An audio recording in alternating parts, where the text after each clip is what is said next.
Nu tā. Baigi daudz par sevi nestāstīšu, jo gan jau, ka daudzi mani jau zina, kas ir pieslēgušies lekcijām vairāk kārt un arī Instagramā. Es nesen ieliku postiņu arī par sevi, kur es pastāstu vairāk, kas es esmu, ko es daru, kas man patīk un tā tālāk. Bet jā, esmu traumu informētas coach un somatisko terapiju praktiķe. Un veids, kā es palīdzu cilvēkiem, balstās divos pamatprincipos - iekšējā bērna dziedināšana, nervu sistēmas regulēšana. Jo no visiem maniem daudzajiem meklējumiem, daudz gadu garumā par to, kā īsti nokļūt līdz tai saknei un kas ir tā sakne daudzām emocionālām lietām un daudziem paterniem, kurus ir grūti izmainīt, daudzām emocionālām problēmām, ar ko mēs saskaramies, tad tas ir tas, ko es esmu atradusi, kas palīdz visvairāk un visefektīvāk. Un, jā, man patīk ceļot, man patīk lasīt grāmatas, dziļas sarunas, jūra, kalni, kaķi. Esmu dziļi jūtīgs cilvēks, tā kā tā. Un, jā, tātad kā iegūt vairāk iekšējo mieru? Sāksim ar nelielu stāstu.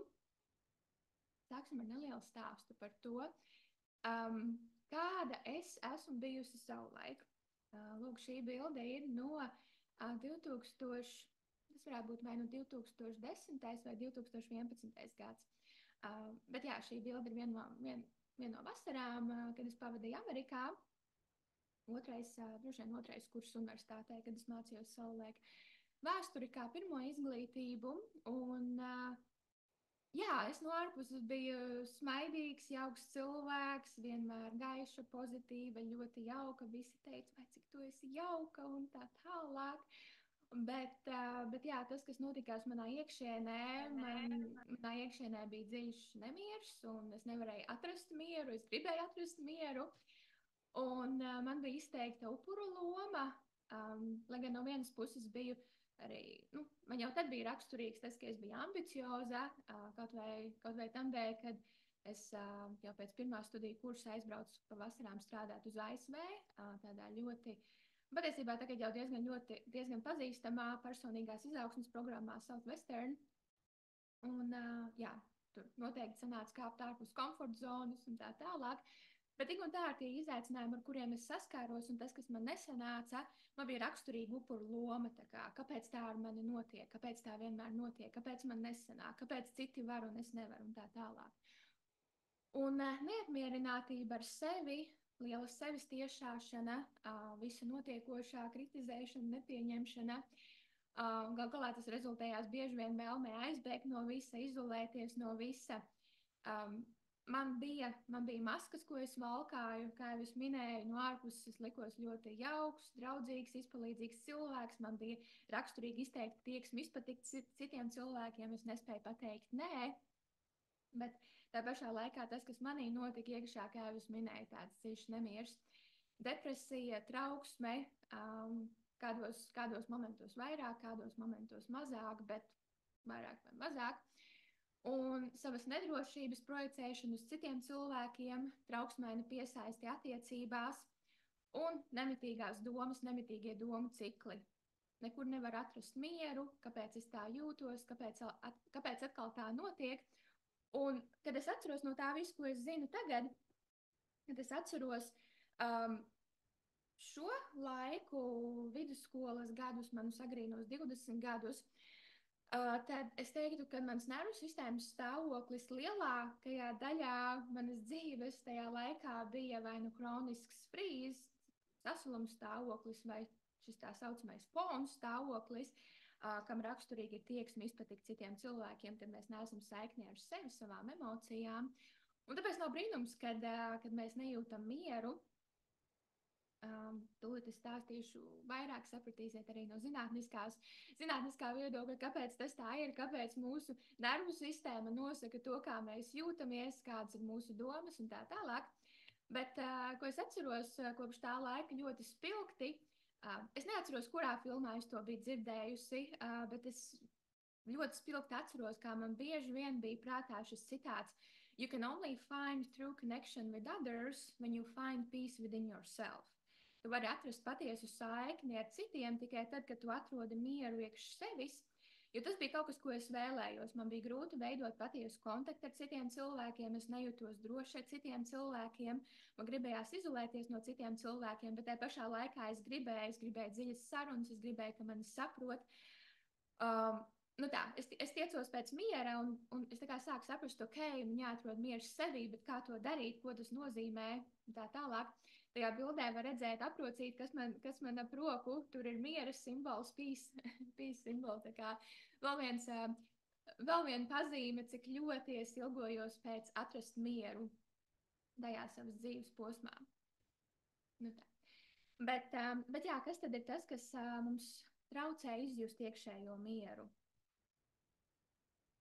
Es varbūt pastīšos čatiņā, vai kādiem nav kādi jautājumi.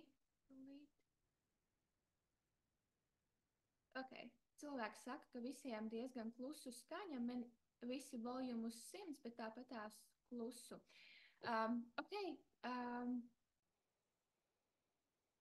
Jā, paldies jums par jūsu ziņām. Izdarīsim tā, ka tad es pārslēgšos uz austiņām, tā kā citas reizes lekcijās.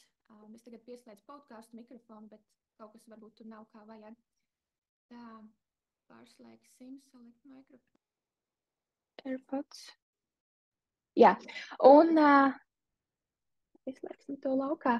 Un tagad gribētu dzirdēt no jums tagad, vai skaņa tagad ir labāk. Jej, super! Paldies jums!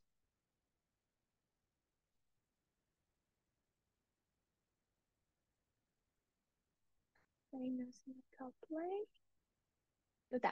Un kas tad ir tas, kas mūs traucē izjust iekšējo mieru? Un par to mēs arī šodien runāsim. Trauksme, hronisks stress, kas principā nozīmē, ka mūsu nervu sistēma ir disregulēta, tā saucamais nervous system dysregulation. Tūlīt mēs runāsim par nervu sistēmu, un jūs sapratīsiet arī, kā trauksme un kā hronisks stress strādā no mūsu nervu sistēmas viedokļa, respektīvi no neirozinātnes viedokļa. Nespēja, nemācēšana regulēt mūsu emocijas un nervu sistēmu, neveselīgās stresa pārvarēšanas stratēģijas, ko mēs esam iemācījušies, kas tikai liek mums palikt hroniska stresa stāvoklī, tā kā tieksme izpatikt citiem cilvēkiem, perfekcionisms, prokrastinācija un tā tālāk. Sevis un savu ēnas pušu nepieņemšana, saiknes trūkums ar sevi, savām emocijām, ķermeni, intuīciju. Un tad, protams, ir ārējās lietas, kas ietekmē. Jā, respektīvi, ja mums ir disregulēta nervu sistēma, mēs nespējam pārvaldīt savas emocijas, mēs neesam saiknē ar sevi, savu ķermeni, savām emocijām, savu intuīciju, mums ir neizrisinātas traumas, tad, protams, kad apkārt notiekošais mūs ietekmēs daudz vairāk nekā tad, ja tās lietas būs vairāk vai mazāk kārtībā. Jo, piemēram, toksiskas attiecības. Cilvēks paliek toksiskās attiecībās, nespēja aiziet no tā partnera, jo baidās no atraidījuma, jo tur ir šis nesadziedētais pamestības ievainojums, neizrisinātais iekšējā bērna ievainojums. Un tad, protams, kad esot tādās attiecībās, un tur nav miers, tur ir nemitīgs emocionālais haoss, pārdzīvojumi, stress, strīdi vai savu emociju noklusēšana un tā tālāk. Un tāpēc, kad ir šie neizrisinātie ievainojumi un nav saiknes ar savām emocijām, ar sevi, savu ķermeni, savu intuīciju, tāpēc arī cilvēks nespēja nospraust robežas un tā teikt, nospraust robežas ar to, kas ietekmē to iekšējo mieru cilvēkā. Nu tā kā šodien mēs konkrēti nerunāsim par robežu nospraušanu un par to tēmu, un par to tēmu ir atsevišķa lekcija. Tie, kas nav redzējuši, joprojām ir pieejams apskatēji. Bet jā, tad sāksim ar to, ka mēs parunāsim par trauksmi un hronisku stresu tieši no nervu sistēmas viedokļa. Un ko ir svarīgi atcerēties, kad mūsu autonomā nervu sistēma ir tā kā mūsu organisma drošības sistēma, kas nemitīgi, šis koncepts neirocepcija, un neirocepcija nozīmē to, ka mūsu nervu sistēma 24/7 nemitīgi skenē apkārtējo vidi, mūsu organismu iekšējo vidi, mūsu komunikāciju ar citiem cilvēkiem, meklējot vai nu drošības signālus vai draudu signālus. ir vainu. Kaut kas, priekš mums kaut kas nav neitrāls. Tas vainu ir kā jebkas notiekošais ārpus mums, iekšpus mums, attiecībās ar citiem cilvēkiem kalpo tajā brīdī vai nu kā drošības signāls nervu sistēmai vai draudu signāls nervu sistēmai. Un nervu sistēma cenšas noteikt, vai tas priekš mums ir droši, draudīgi vai pat dzīvībai bīstami. Ja tas priekš mums ir droši, tad mēs esam tā saucamajā miera un drošības stāvoklī, ko zinātniski sauc par ventrālu vagālo stāvokli. Ja kaut kas tiek identificēts kā draudīgs, tad nervu sistēma tad tiek aktivizēts šis simpātiskās nervu sistēmas stāvoklis, fight, flight, cīnies vai beidz stāvoklis. Un ja kaut kas ir priekš mums pārāk daudz, tas tiek identificēts kā dzīvībai bīstams, un mūsu nervu sistēma nonāk dorsāli vagālajā stāvoklī, jeb šajā freeze, shutdown, sasaluma, sabrukuma stāvoklī. Lūk, mēs par to visu runāsim vairāk. Un ko ir svarīgi atcerēties, kad šis neirocepcijas process ņem virsroku pār apzinātajiem uztveres procesiem. Mēs varam domāt ar apzināto racionālo prātu, viss ir kārtībā, tur nav nekāda problēma, bet ja mūsu nervu sistēma jūtās, ka nē, tas ir draudīgi mums, tas ir dzīvībai bīstami mums, tad tiks ieslēgts nervu sistēmas stresa aktivācijas stāvoklis.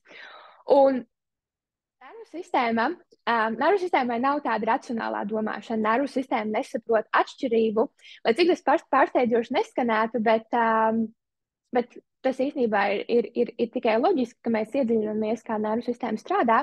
Bet mūsu nervu sistēma nesaprot patiesībā atšķirību starp to, vai mēs esam džungļos un mums uzbrūk lauva vai indīga čūska, vai arī mums ir kāds darba deadlines, piemēram, jāsagatavo mītings uz rītdienu vai kaut kāds projekts jānodod rītdien. Jo,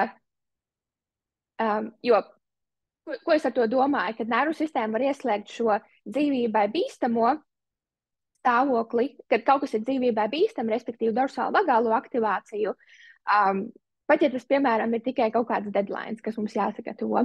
Tas attiecīgi atkal ir balstoties uz mūsu iepriekšējo pieredzi un kādas ir, ja mums ir kāds neizrisināts traumas un tā tālāk.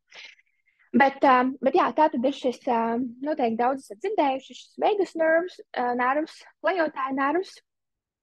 Un klejotāja nervs, ja vagus nervs, veido lielāko daļu no mūsu parasimpātiskās nervu sistēmas, kas tātad atbildētu par organismu nomierināšanu, kas tā kā tajā attiecīgajā situācijā kaut kas ir kā, kaut ko nervu sistēma ir identificējusi kā draudu, vai nu šis drauds pāriet, vai nu tiek saprast, ka tas nav īsti kā drauds, tad parasimpātiskā nervu sistēma atbildētu par to, kad organisms tiek nomierināts, kad nav vairs jābūt šai enerģijai mobilizētai, lai cīnītos ar draudiem. Un 80% informācijas signāli iet no lejas uz augšu, un tikai 20% iet no augšas uz leju. Tas nozīmē, ka 80% informācijas iet no ķermeņa uz smadzenēm, un tas, kā jūtās mūsu ķermenis, kā jūtās mūsu nervu sistēma, informē mūsu smadzenes par to, kas notiek, vai mums jābūt ir draudu stāvoklī, vai mēs varam būt drošības stāvoklī. Un tikai 20% iet no smadzenēm uz leju, kur mēs savām smadzenēm varam pateikt, ne, viss kārtībā, organisms, nervu sistēma var nomierināties. Un tāpēc arī neirozinātnē izšķir šos tā saucamo bottom-up approach un top-down approach. Top-down approach būtu, piemēram, kognitīva behaviorālā terapija, un bottom-up approach būtu somatiskās terapijas, kas palīdz strādāt ar to, kā jūtās mūsu ķermenis, ar mūsu nervu sistēmas regulēšanu. Un vēl arī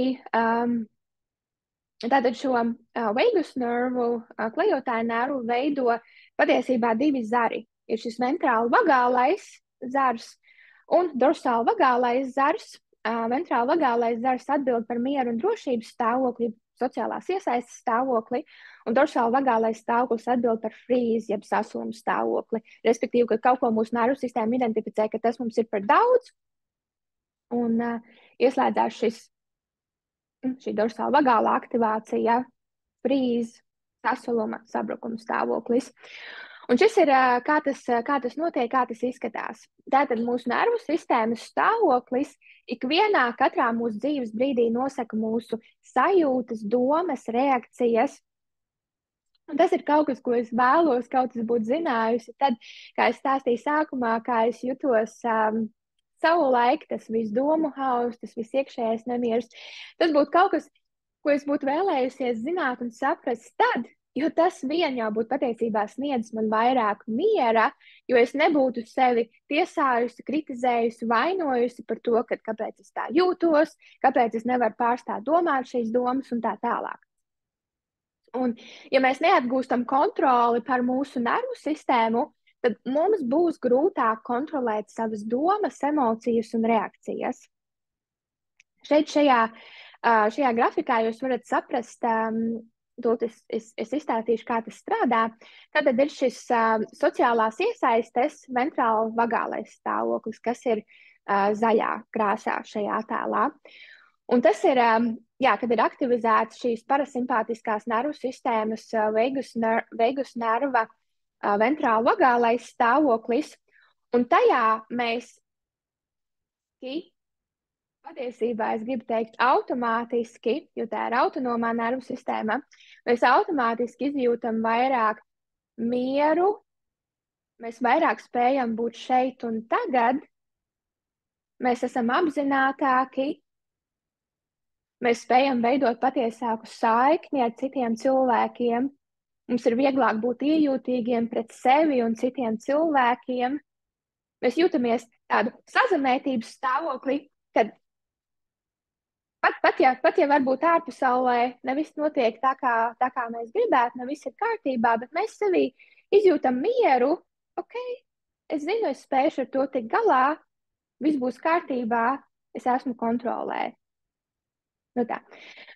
Un tas ir tad, kad mūsu nervu sistēma tos signālus caur neirocepciju ir identificējusi kā drošības signālus. Tad kaut kas notiekās.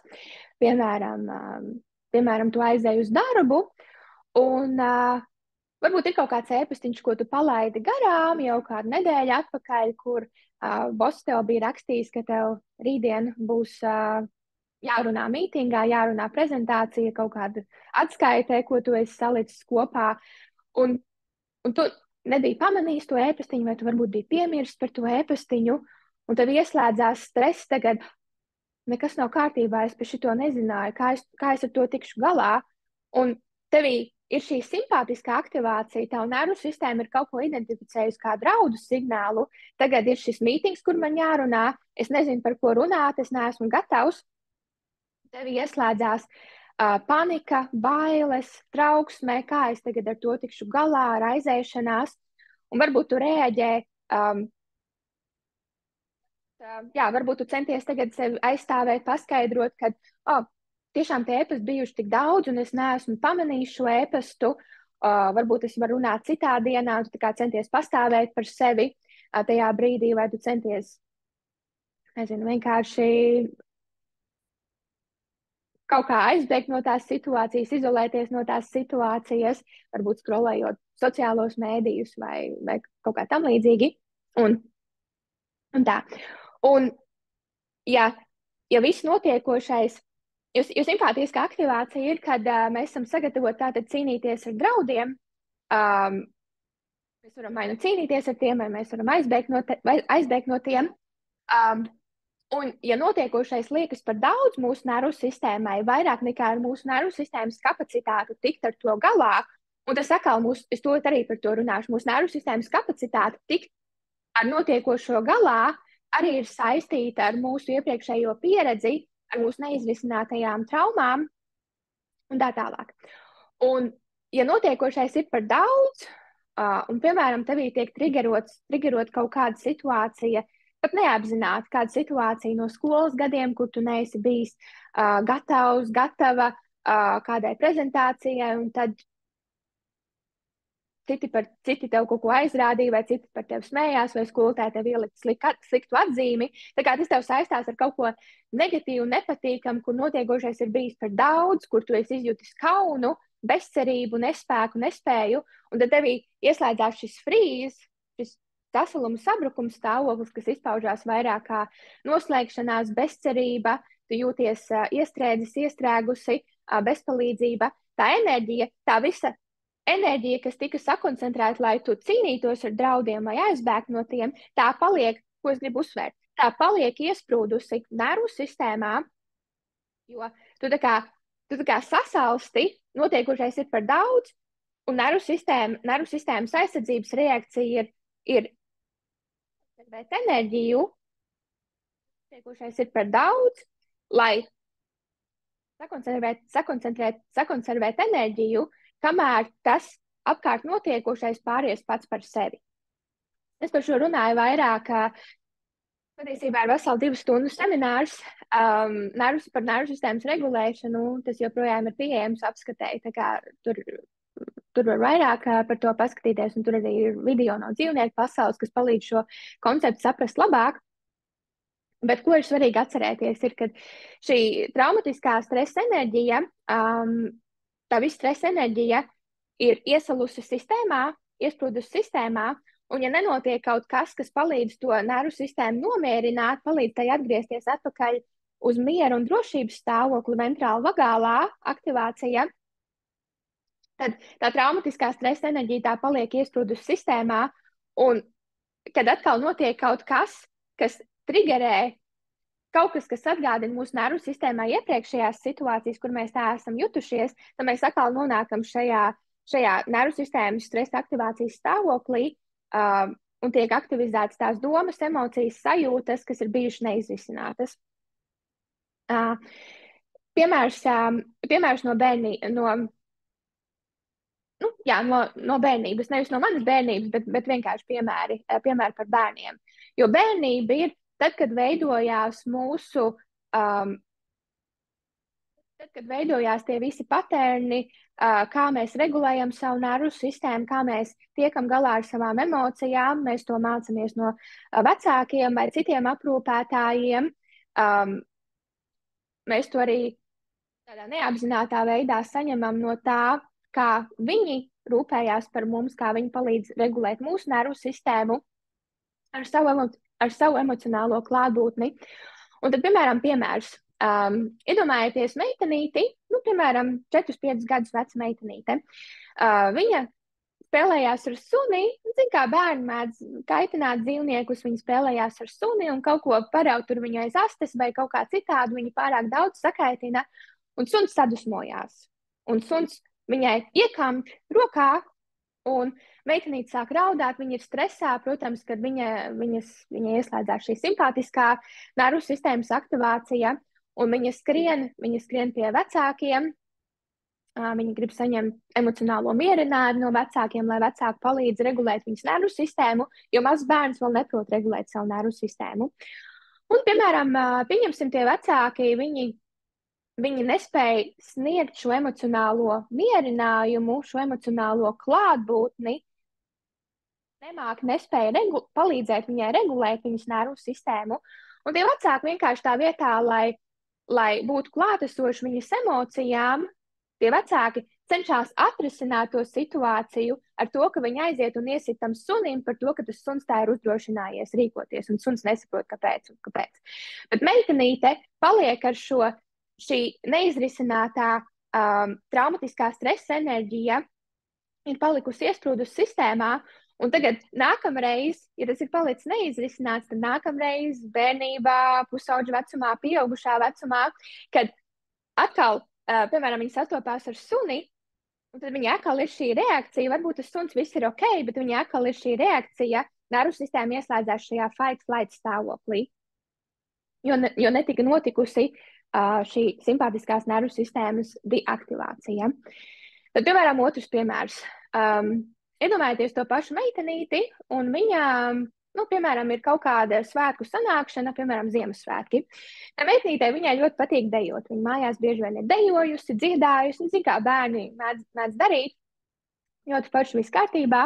Un tad, piemēram, šī Ziemassvētku sanākšana un dažādi radi, kas nav baigi apdomīgi ar saviem izteicieniem, kam mēdz būt kaut kādi indīgi komentāri un piezīmes, varbūt viņi tāpat nav domājuši, bet vienkārši tā sanāk, ka viņi tā pasaka. Un tad kaut kāda tante, piemēram, tante pasaka, kas tad tā dejo? Kas tad tā dejo? Ko tu tur vispār iedomājies? Nu, tev taču vajag dejot tā un tā. Viņa tā kā, varbūt tā kā caur joku, varbūt citādāk, bet viņa nokaunina to meitenīti. Un bērnam tajā brīdī ieslēdzās, jo notiekošais ir par daudz, viņa nezina, kā aizstāvēt sevi, viņa nespēja aizstāvēt sevi, viņa nevar arī aizbēgt no tās situācijas. Viņas nervu sistēma nonāk šajā sasaluma stāvoklī, un viņa kaunās.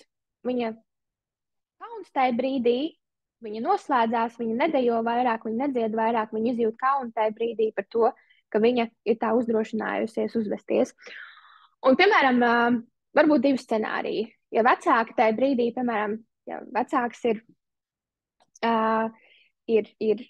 emocionāli klātesošs, vecāks, māma, tētis atnāks tajā brīdī un mierinās to meitenīti, viss ir kārtībā, tu ļoti labi dejoji, tu drīksti dejot, un pateiks tai tantei, nu tā nedrīkst runāt ar manu meitu. Ja? Un tas nozīmē, ka vecāks tajā brīdī aizstāvēs meitu un palīdzēs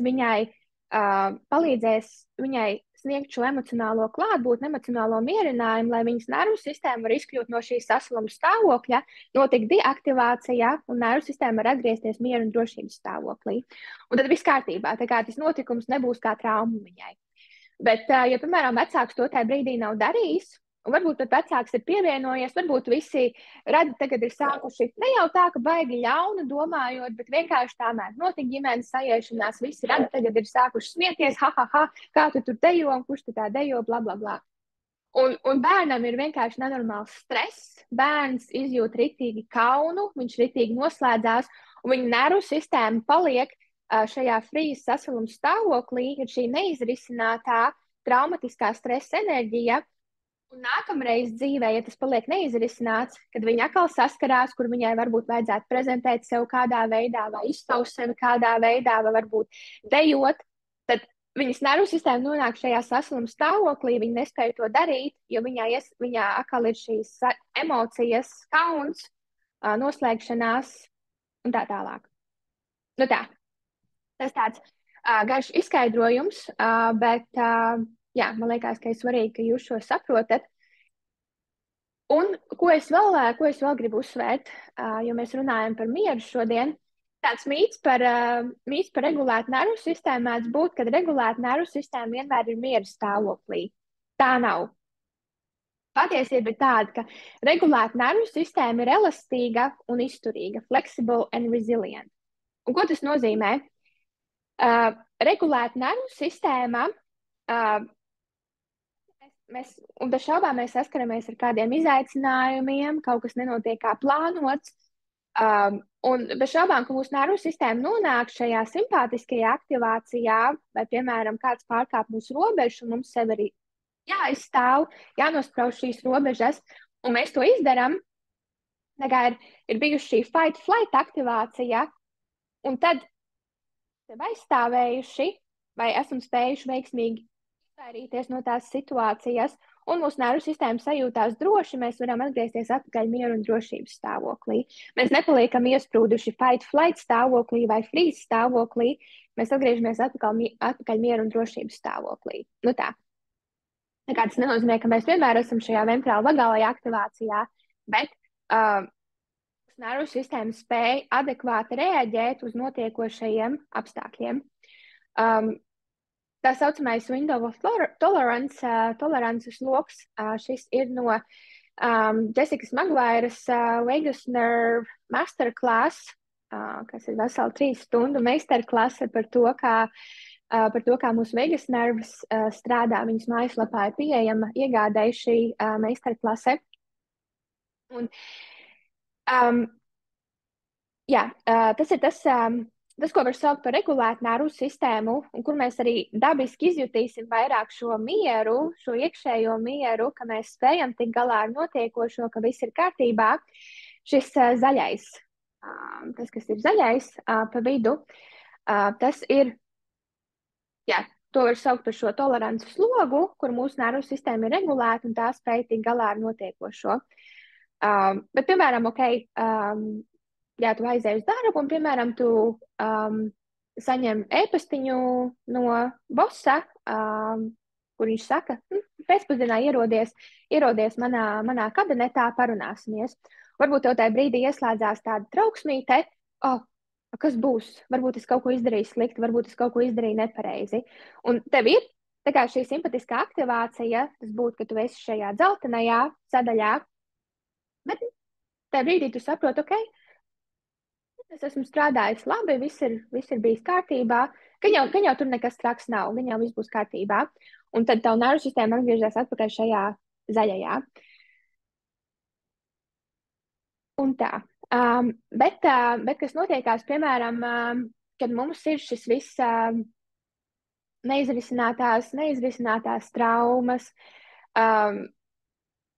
mūsu nervu sistēma ir hroniski disregulētā stāvoklī, mums ir bijis ilgstošs hroniska stresa periods, no kura mēs neesam atgūšies, tad tas viss neizrisinātās traumas, hroniskais stress, tas viss samazina nervu sistēmas kapacitāti veiksmīgi tikt galā ar notiekošo, un līdz ar to samazinās tas, cik daudz no mūsu dzīves, no mūsu ikdienas mēs pavadam šajā ventrāla vagālajā, jeb mieru un drošības stāvoklī. Un atkal, kā jau es teicu, no mūsu nervu sistēmas stāvokļa izriet mūsu sajūtas, emocijas, domas, reakcijas. Tā kā šis iekšējā miera stāvoklis ir tiešā veidā saistīts ar mūsu nervu sistēmas stāvokli. Un respektīvi, ka mums ir šīs neizrisinātās traumas, hroniskais stress, nervu sistēma ir disregulētā stāvoklī, tad mēs daudz vairāk no savas ikdienas pavadam šajā vai nu simpātiskajā nervu sistēmas aktivācijas stāvoklī, kas būtu hiperaktivācija, hyperarousal, vai arī šajā dorsāla vagālajā aktivācijā, freeze, shutdown, stāvoklis, kas būtu hipoaktivācija. Hiperaktivācija, hyperarousal izpaužās kā trauksme, panika, nemierīgums, agresija, tāda izteikta trauksmainība, ka mēs laikam domājam, ok, kas vēl jādara, vēl tas jādara un tā tālāk, kas ir fight-flight stāvoklis. Un hipoaktivācija, tas būtu sabrukums stāvoklis, depresija, ka mēs jūtamies ļoti diskonektēti no sevis, no savām emocijām, tāds tā kā brain fog, mēs nespējam koncentrēties, mums nav spēka, mēs negribam neko darīt, pat negribam īsti kustēties, jo šim freeze, jeb shutdown, sasluma sabrukuma stāvoklim ir raksturīga imobilitāte. Tā mēs īstenībā varam atšķirt, vai mēs esam šajā dorsālī vagālajā aktivācijā vai simpātiskajā aktivācijā. Pēc tā, vai mums gribas ritīgi daudz kustēties, vai mums ir tā, ka negribu kustēties, vienkārši gribu gulēt, lai man liek mieru. Ja? Nu tā. Un tā tad neizrisināta kroniska stresa, neizrisināta traumatiskā stresa situācijā mūsu šis tolerances sloks ir daudz mazāks, ko mēs pavadītu mieru un drošības stāvoklī, un mēs daudz vairāk laika pavadam trauksmes, panikas stāvoklī vai depresijas, sabrukuma stāvoklī un tā tālāk. Bet pie tā ir iespējams strādāt. Tas ir kas ir nervu sistēmas regulēšana, iekšējā bērna dziedināšana, palīdz atkal paplašināt šo tolerances slogu, respektīvi paplašinot nervu sistēmas kapacitāti, tik galā ar notiekošo, un tas nozīmē, ka daudz mazāk kaut kas spēj mums likt nonākt šajā trauksmes, panikas vai depresijas stāvoklī.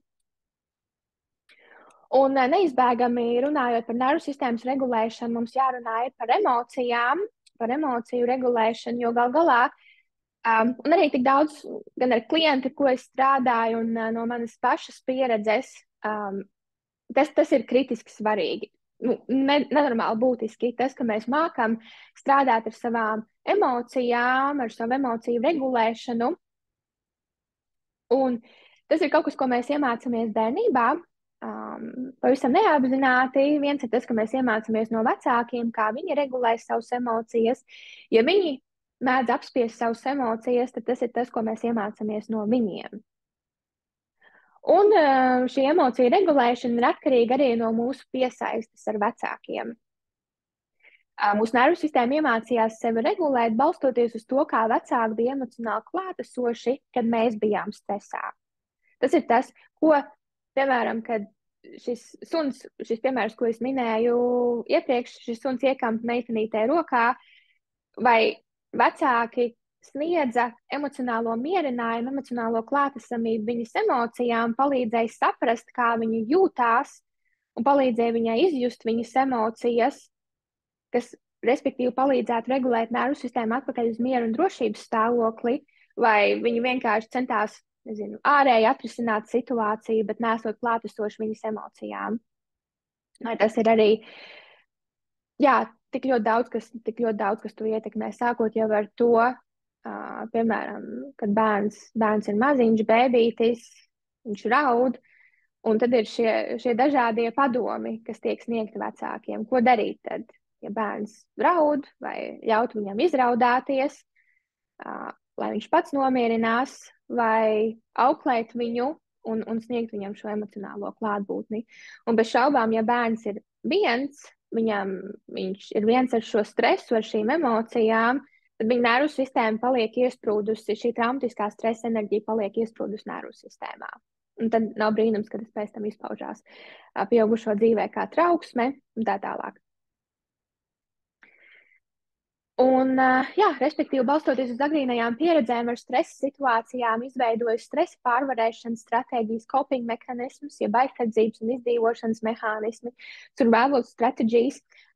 Vai nu mēs iemācāmies regulēt savas emocijas no mūsu vecākiem, vai arī mēs iemācāmies viņas apspiest. Jo emocija apspiešana, tas ir, tur ļoti daudz, kas var ietilpt, bet tas ir veids, kā mēs iemācāmies pārvarēt stresu, bet tas ir neveselīga stresa pārvarēšanas stratēģija. Un gal galā trauksme, kas ir trauksme? Trauksme ir stresa pārvarēšanas stratēģija, ko mēs iemācāmies. Un ko tas nozīmē? Tāpatās ir kā ar citām stresa pārvarēšanas stratēģijām. Ja mēs to iemācījāmies, atmācīties. Tas ir tas, ko nozīmē neiroplasticitāte. Man ļoti patīkās, ko neiropsihoterapeita Brita Frank, var sameklēt arī viņas profilu Instagramā, ko viņa saka. Trauksme nav slimība, kas jāizārstē, trauksme ir signāls, kas jāsaprot. Jo bieži vien man liekas, ka konvencionālā psihoterapija raugās uz trauksmi kā tādu slimību, kas ir jāizārstē, un tad iedod medikamentus, bet nepievērš uzmanību, kas tad ir tā sakne. Kur ir tā sakne? Jo trauksme ir signāls, kas ir jāsaprot. Trauksme ir stresa pārvarēšanas stratēģija, ko mēs esam izveidojuši kopš bērnības, un mums tad nebija vajadzīgie resursi, lai mēs tiktu galā ar stresu, ar ko mēs saskārāmies.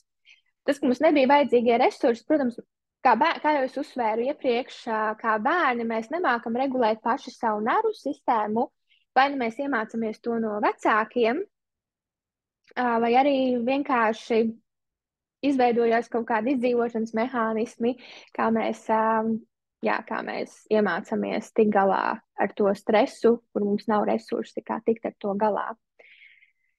Un trauksme, raizēšanās, pārlieka domāšana savulaik mums palīdzēja sagatavoties sliktākajam, jo mums nebija citu resursu. Un tas tā kā atnes tādu zināmu drošības sajūtu tad, bet tagad kā pieaugušajiem tas mums vairs nepalīdz. Tas mums tikai traucē un tikai mūs bremzē. Man ļoti patīkās, kā neirozinātnieks Russell Kennedy, arī var sameklēt viņa Instagramā, viņš ļoti daudz runā par trauksmi. Viņam arī ir podcasts arī par trauksmi. Man ļoti patīkās, kā viņš saka, ka trauksme ir iekšējā bērna signalizācija. Respektīvi, es citēju, kad tu biji pārņemts kā bērns un tev nebija neviens, kam pastāstīt, tev nebija nepieciešamā atbalsta no vecākiem, tad tavs aizsardzības mehānisms bija noglabāt traumatisko stresa enerģiju ķermenī. Tā ir šī stresa enerģija, ko es pirmīt stāstīju, bija šī līkne, kas ir palikusi iesprūdus nervu sistēmā uz attiecīgajiem notikumiem. Un, kad mēs kļūstam vecāki, mēs nevēlamies atgriezties pagātnē, izjust, kur un kā ķermenis glabā šīs traumas un sāpes. Un tā arī ir ļoti būtiska atslēga, kad kā mēs varam sadziedēt emocijas, ir, kad mēs esam klātesoši, kas notiek mūsu ķermenī, ka mēs izjūtam sajūtas un emocijas.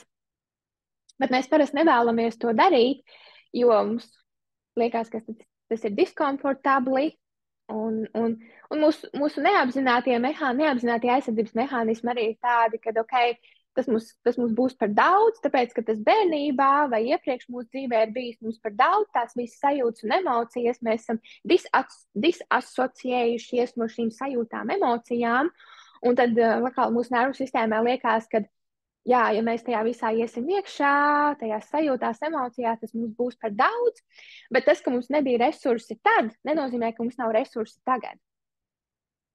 Nu tā. Un tā rezultātā mēs sākam aizvien vairāk dzīvot savā galvā, raizēšanās, pārlieka domāšana, ruminēšana ir veids, kā mēs izvairamies sastapties ar tām sāpēm, kuras glabā ķermenis. Un tā ir trauksme. Kad mēs cenšamies cīnīties ar trauksmi, mēs noraidām savu iekšējā bērna saucienu pēc palīdzības.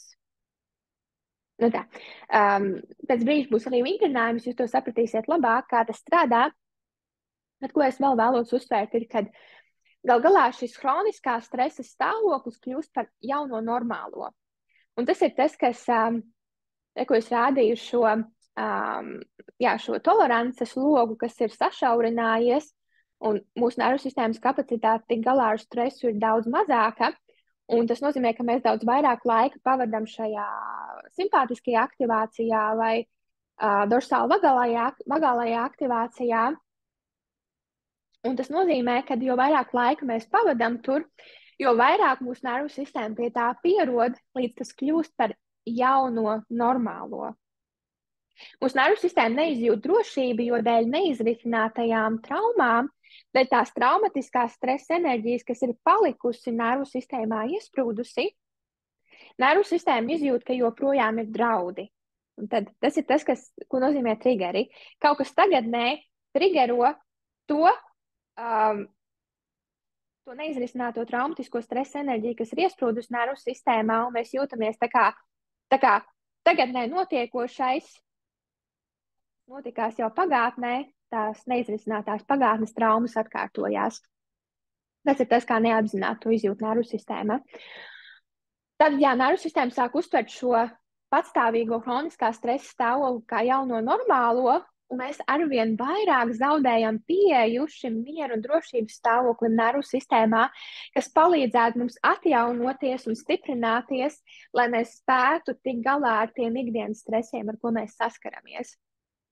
Un šeit es gribētu citēt doktoru Nikolu Lepera, kas sociālajos tīklos pazīstam kā The Holistic Psychologist.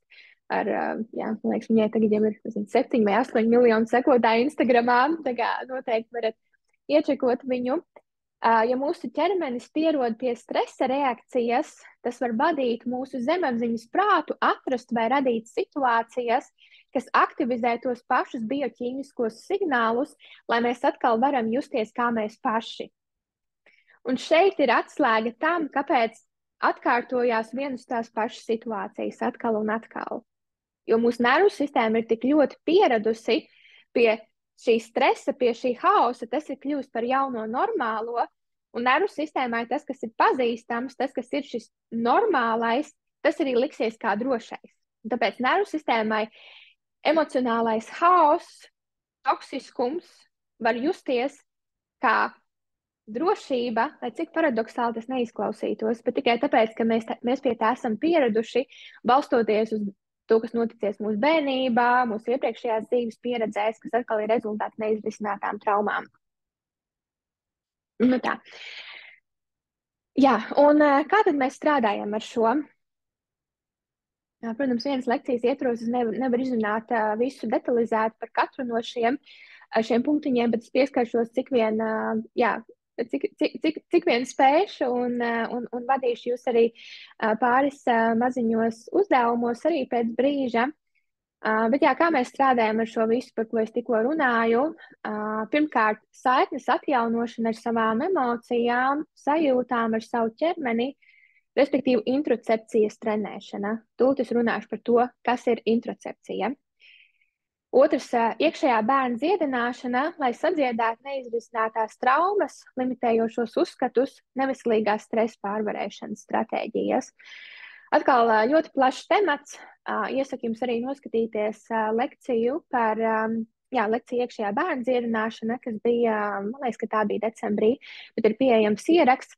Un, protams, ar šo es strādāju vairāk arī ar saviem klientiem, gan tagad grupu programmā, kas drīzumā sāksies, gan arī ar individuāliem klientiem. Trešais, nervu sistēmas regulēšana, ka mēs mācāmies atpazīt dažādos stresa aktivācijas stāvokļus un pielietot nervu sistēmu regulējošos resursus. Un ārkārtīgi būtiski sevis pieņemšana, visu savu daļu sevī pieņemšana. Pēc brīža runāšu, ko tas nozīmē, un respektīvi līdzjūtību pret sevi. Šīs ir tās lietas, kas kaut ko ir vieglāk izdarīt, kādam kaut ko grūtāk izdarīt, bet tas viss ir izdarāms. Šīs ir tās lietas, tie procesi, kas mums palīdz atgūst patiešām stabilu iekšējo mieru un nostiprināt to iekšējo kodolu, to iekšējo drošības resursu, ka pat tad, ja lietas nav kārtībā apkārtējā pasaulē, mūsos ir tas resurs un mēs spējam tikt galā ar notiekošo, bez tā, ka mēs nonākam nenormālā trauksmes, panikas, depresijas stāvoklī un tā tālāk. Un kas tad ir introcepcija? Introcepcija ir tas process, caur kuru mēs pamanam mūsu iekšējos stāvokļus, mūsu emocijas, ķermeniskās sajūtas, izsalkumu, sāpes un tā tālāk. Respektīvi, mēs pamanam informāciju, ko mūsu ķermenis sniedz par mūsu fizioloģiskajām un mūsu emocionālajām vajadzībām.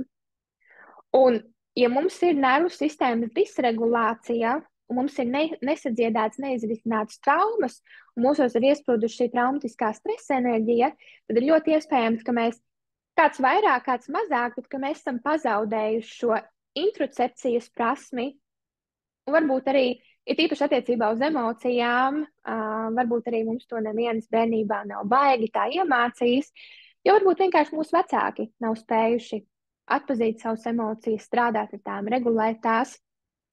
Jo viens ir, kad mēs atpazīstam informāciju par mūsu fizioloģiskajām vajadzībām, piemēram, bēdaņš rūc, gribas ēst, vajag uz toleti, slāpst, jāpadzerās. Un mēs apmierinām šīs fizioloģiskās vajadzības, bet otrs ir, ka mēs apzināmies un mums ir apzinātība par tām sajūtām, kas ir mūsu ķermenī, kas sniedz informāciju par mūsu emocionālajām vajadzībām. Un tas ir kaut kas, ja mums ir neizrisinātas traumas un disregulēta nervu sistēma, tad mums var būt pazuduši šī saikne, ka mēs neatpazīstam tās sajūtas, kas ir mūsu ķermenī, kas sniedz informāciju par mūsu emocionālajām vajadzībām. Un šo introcepciju sauc arī par sesto maņu, jeb intuīciju, arī gut instinct, gut feeling. Tā kā atjaunojot saikni ar savu ķermeni, savām sajūtām, emocijām, ir tas, kā mēs varam nostiprināt šo intuīciju, atjaunot saikni ar šo tā saucamo gut feeling. Un neliels uzdevums, kurā es jūs gribu vadīt tagad, un sāksim ar to, ka vienkārši atsauc tagad atmiņā kādu nedaudz trigerējošu situāciju, neko ļoti trigerējošu, neko tādu, kas tev liek tagad nonākt ritīgā panikā, trauksmē, depresijā, bet kaut ko minimāli trigerējošu. Varbūt, es nezinu, kaimiņš izteica kādu komentāru, kas tev trigeroja. Tā. Un vienkārši atsauc tagad atmiņā, kas notika, ko teica, ko tu darīji. Vienkārši atsauc atmiņā. Un, kad tu atsauc atmiņā šo situāciju, tad pamani tagad, kas notiek tavā ķermenī. Kādas ir sajūtas, tavā ķermenī. Protams, ja tev ir vieglāk sakonektēties ar to atmiņu un tām sajūtām, tad aizver acis un vienkārši pamani, jā, kādas sajūtas ir. Varbūt tev ir tāda tā kā dusmu enerģija. Man citreiz mēdz būt tāda tā kā spirāle, kas iet no krūšu kurvja uz kaklu. Varbūt tu izjūti tādu tā kā spriedzi plecos, vai kamolu kaklā, vai siltumu krūšu kurvī, vai jebkādas citas sajūtas. Vienkārši pamani, kādas ir sajūtas un kurā vietā tavā ķermenī. Ja tev liekas, ka ir par daudz, ka tu varbūt paņem kaut ko pārāk triggerējošu, tad tu vari atvērt acis un paņemt pausīti. Vienkārši pamani tās sajūtas savā ķermenī bez jebkādas spriedumu piešķiršanas. Un tad, kad tu pamani, kurā vietā tavā ķermenī ir tās sajūtas, tad uzliec tagad roku tai vietai savā ķermenī. Vienkārši uzliec tagad rokas tur. Un droši vien, kad tev nāks kāds tā saucamais nervous system stress discharge, kas nozīmē, ka vienkārši kāda fiziska pazīme, ka nervu sistēma atbrīvojās no kāda stresa, tā kā, piemēram, nopūta vai tu ievilksi dziļāk elpu.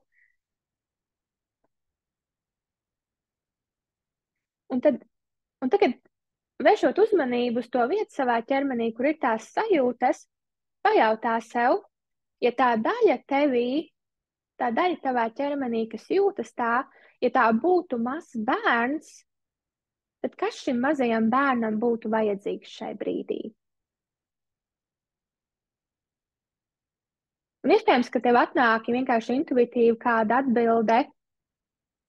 Ja šī daļa tevī būtu kā bērns, kas šai daļai tevī būtu vajadzīgs tajā brīdī, varbūt apskāviens, mierinājums, iedrošinājums. Vienkārši skaties, vai tu vari sniegt tai daļai sevī to šajā brīdī, tā kā mierinot to bērnu daļu tevī.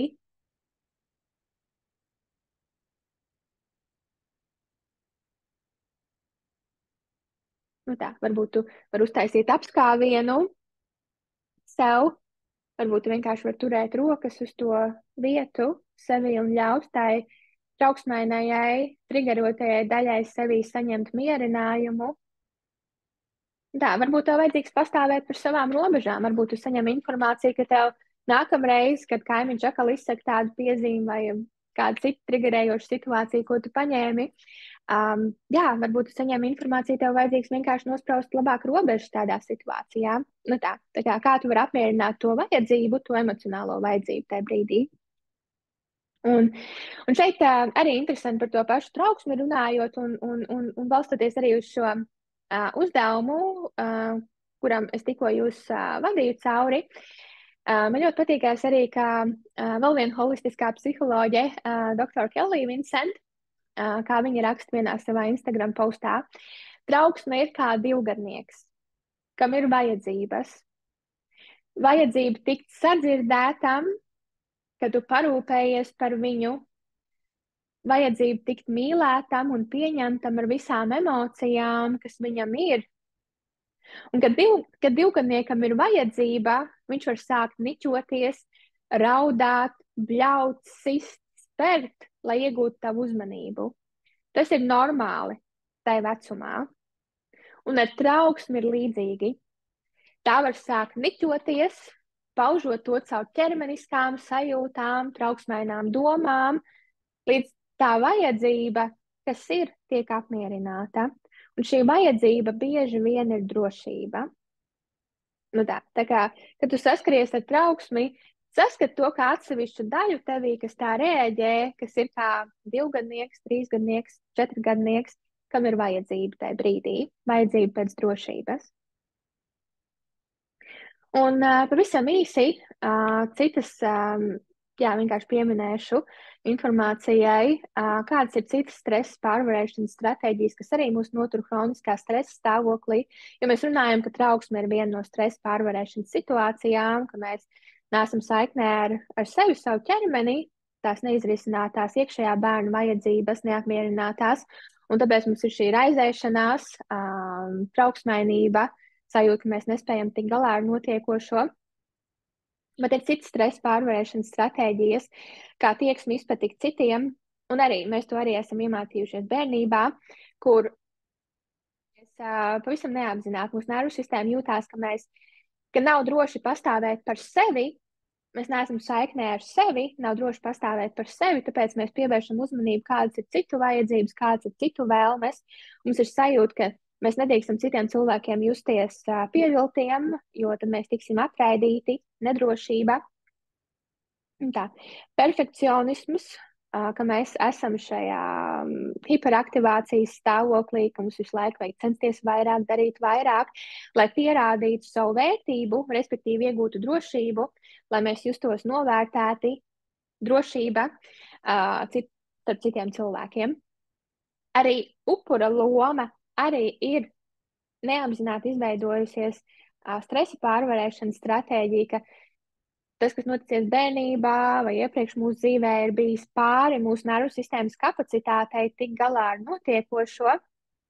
Un tāpēc ir izveidojies šī upura loma, kāpēc ar mani tā vienmēr notiek ar mani, visi citi ir pret mani, citi cilvēki man nemīl, es neesmu svarīgi citiem cilvēkiem un tā tālāk.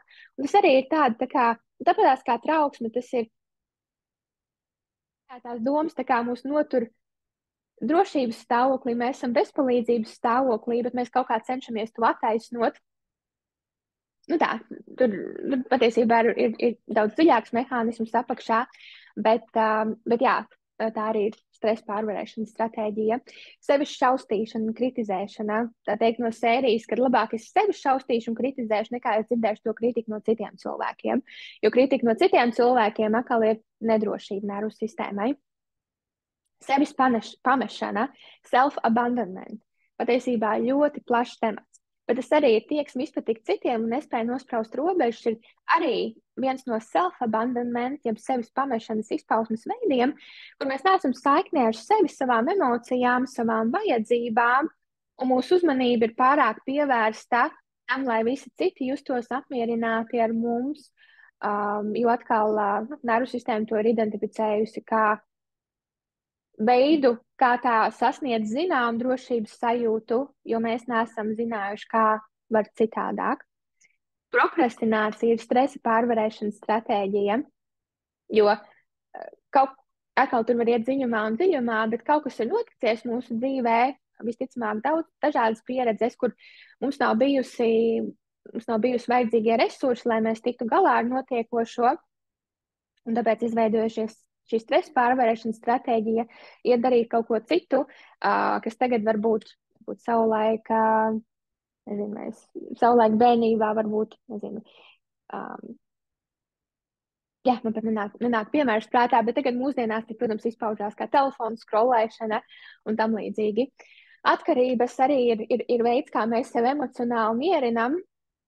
Emocionālā ēšana, sociālā izolēšanās, arī agresija, neveselīgās dusmas, arī ir kaut kāds tāds veids, kā mūsu nervu sistēma ir iemācījusies pastāvēt par sevi, noturēt zinām drošības sajūtu, bet tas ir tāpēc, ka ir šī neizrisinātā traumatiskā stresa enerģija, kas palikusi iesprūdus nervu sistēmā, balstoties uz pagātnes pieredzēm. Un arī trauksmi un depresiju pastiprina mūsu negatīvie uzskati, mūsu limitējošie stāsti par sevi, un šīs neveselīgās stresa pārvarēšanas stratēģijas.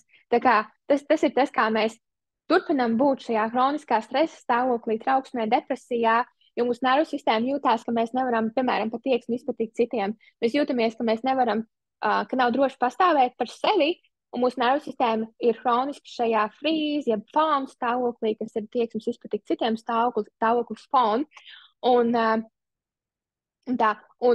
atkal mēs turpinam rēģēt tādos pašos veidos, mēs turpinam domāt tās pašas domas, stāstīt sev tos pašus stāstus par sevi, kāpēc nav iespējams citādāk, un mēs turpinam palikt tajā stāvoklī un rēģēt tajos pašos veidos, kas vēl vairāk rada to pašu ciklu.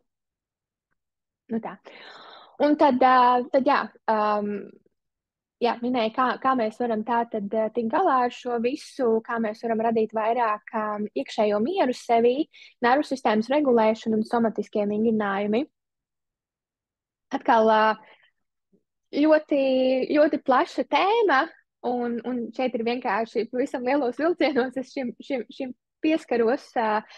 Kā es saku, ir atsevišķi 2 stundu seminārs nervu sistēmas regulēšana, kas ir pieejams bezmaksas apskatēji pagaidām. Un tad, jā, ļoti praktiskā veidā mēs ar šo strādāsim tie, kas piesakās grupu programmai. Un arī protams, individuālajā programmā, individuālajās sesijās es arī strādāju ar šo, mācu cilvēkiem un palīdzu to iemācīties. Bet atzīt, kādā stāvoklī fight, flight, freeze, fawn vai ventrāla vagālais stāvoklis katrā brīdī ir mūsu nervu sistēma. Bildītē, ko jūs varat redzēt, ir tās saucamās polivagālās trepītes. Tas balstās uz polivagālo teoriju, Dr. Stephen Porges izveidotā polivagālā teorija par nervu sistēmas regulēšanu. Un tātad, jā, šis zaļais ventrāla vagālais stāvoklis, kur mēs automātiski izjūtam mieru un drošību. Tas arī ir, kur mēs jūtamies tā, ka mēs varam plaukt, mums ir iespējas, mēs varam attīstīties, mēs varam darīt vairāk, mēs varam veidot saikni ar citiem cilvēkiem. Bet, ka mūsu nervu sistēma ir kādā no šiem stresa stāvokļiem, fight, flight, freeze, fawn, un tas ir hroniski, tad mūsu nervu sistēma visu laiku ir izdzīvošanas stāvoklī. Mēs esam izdzīvošanas stāvoklī. Un tad mums ir tikai tik daudz resursu, cik mums var būt, lai mēs spētu tikt galā ar notiekošo un lai mēs spētu augt, plaukt, attīstīties, jo mēs, principā, esam izdzīvošanas režīmā. Šī simpātiskā aktivācija, dorsāla vagāla aktivācija, ja mēs esam hroniski tajos stāvokļos.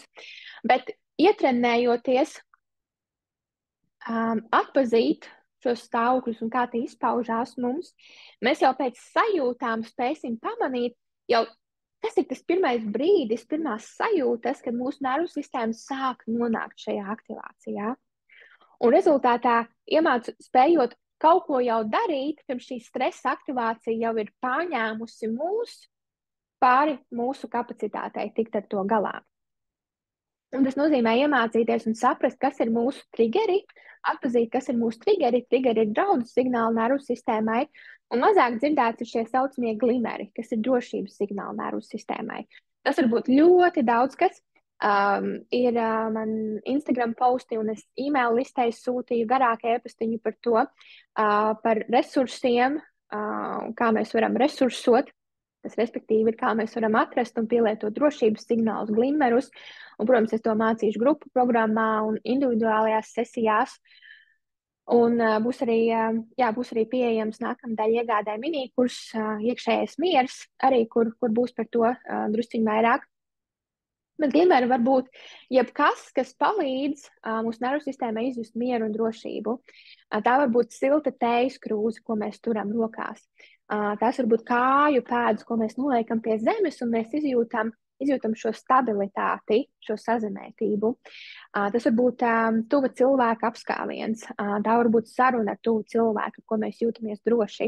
Tas var būt apskāviens, ko mēs sev sniedzam.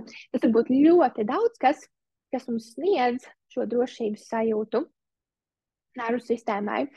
Un regulēt nervu sistēmu efektīvā veidā nozīmē atpazīt katrus no šiem stāvokļiem, kā tie mums izpaužās, un apgūt savus resursus, apgūt savus glimerus, apgūt savus resursus un iemācīties tos izmantot ikdienā un nepieciešamajās situācijās, lai regulētu nervu sistēmu uz ventrālu vagālo stāvokli. Nu tā.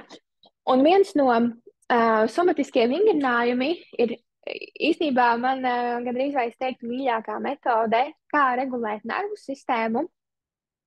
Es tūlīt vadīšu jūs cauri vienam mazam somatiskam vingrinājumam, bet tie ir ļoti daudz un dažādi. Un tie atšķirās arī pēc tā, kādās situācijās, kādās stresa aktivācijās tos pielietot, jo tie, kurus pielieto, kad mēs esam simpātiskajā aktivācijā, un tos, kurus pielieto, kad mēs esam dorsāla vagālajā aktivācijā, tie var ļoti atšķirties, jo tie ir 2 dažādi stāvokļi. Nu tā, bet jā, somatiskie vingrinājumi ir vairāk arī manos mini-kursos, tie, kas jau ir pieejami šobrīd, un tajā, kas būs nākamnedēļ iekšējais miers, un, protams, es tos mācīšu arī grupu programmā, un es tos arī mācu individuālajās sesijās, un ir pieejami videos. Un es jūs vadīšu tagad cauri vienam, kas arī palīdz, savā ziņā palīdz atbrīvot kaklu un aktivizēt mentālo vagālo nervu sistēmas stāvokli, kas ir šis miera un drošības stāvoklis. Tā kā izdarīsim tā, ka es uztaisīšu, izdarīsim šādu, uztaisīšu stop share, lai jūs mani redzat labāk. Tā. Jā, lai jūs mani redzat labāk uz brīdi. Un tas būs tā, kad sākam ar to, kad vienkārši pavirzīsim kaklu, pavirzīsim galvu uz vienu pusi, uz otru pusi, lai mēs saprastu, kāda mums katram ir šajā brīdī neck mobility, jeb kādu spriedzi mēs izjūtam savā kakla daļā, savos plecos. Un vienkārši pavirzīsim lēnām, pavirzīsim kaklu uz vienu pusi, galvu uz vienu pusi. Un tā kā tik tālu, cik varam, un tad uz otru pusi vienkārši pievēršam uzmanību sajūtām, kādas sajūtas tu pamani tevī šobrīd, tīpaši savā kakla daļā, savos plecos, kur tu sajūti kaut kādu saspringumu, kaut kādu spriedzi, kurā brīdī tu to izjūti vairāk. Nu tā, tad mēs tā kā notestējām, kā mūsu kakls jūtās šobrīd. Un tagad izdarīsim šādi. Noliekam roku uz galvas, uz sāniem, un alkonis arī tā uz sāniem. Un nespiežot, vienkārši tā pavisam vieglītiņām ar roku zem galvu uz sāniem. Ne tā, ka mēs ļoti nospiestu šo daļu, bet tā drusciņi, tā, ka mēs drusciņi sajūtam šo daļu, bet ka mēs nepārāk noslogojam to daļu, bet tikai drusciņi. Un tad tagad, ja tas jūtās ērti un komfortabls priekš tevis, tad tu arī vari pavirzīt acis tagad uz otru pusi, uz augšu.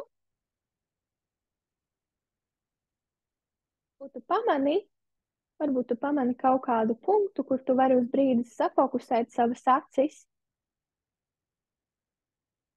Ja tas jūtas pārāk grūti tavām acīm, tad tu vari atgriezt acis atpakaļ normālā pozīcijā, bet vienkārši varbūt uz brīdi tu vari fokusēties uz vienu punktu, acis diagonāli. Iespējams, ka tev atnāk kāds šis saucamais stress release, tā kā, piemēram, nopūta vai žāva, kas nozīmē, ka nervu sistēma atbrīvojās no kādas sakrājušās stresa enerģijas. Un tad izdarīsim tagad šādi, noliec roku šādi, un alkonis tā kā negluži šeit priekšā, bet vairāk tā kā uz diagonāli, un arī pārāk nespiežot galvu, bet tikai drusciņi, tā kā roku paliec galvu uz priekšu, tā, ka tu izjūti drusciņi šo daļu kakla aizmuguri, bet atkal nepārāk, bet drusciņi, un vienkārši paliec brīdi tādā stāvoklī. Iespējams, kad arī atnāk kāda nopūta vai žāva, nervu sistēma atbrīvojās no kāda stresa. Un tagad pamēģināsim uz otru pusi. Tad atkal noliec roku šeit, šādi, un alkonis uz sāniem. Un tad ar roku paliec galvu uz sāniem. Atkal ne tā, ka būtu baigās spriedzes šeit, bet drusciņi. Un tad, ja tas jūtās ērti un komfortabli tev, tad tu vari acis uz pretējo pusi pa diagonālu uz augšu, acu skatienu vērst un arī atrast varbūt kādu punktu, kur fokusēties uz brīdi.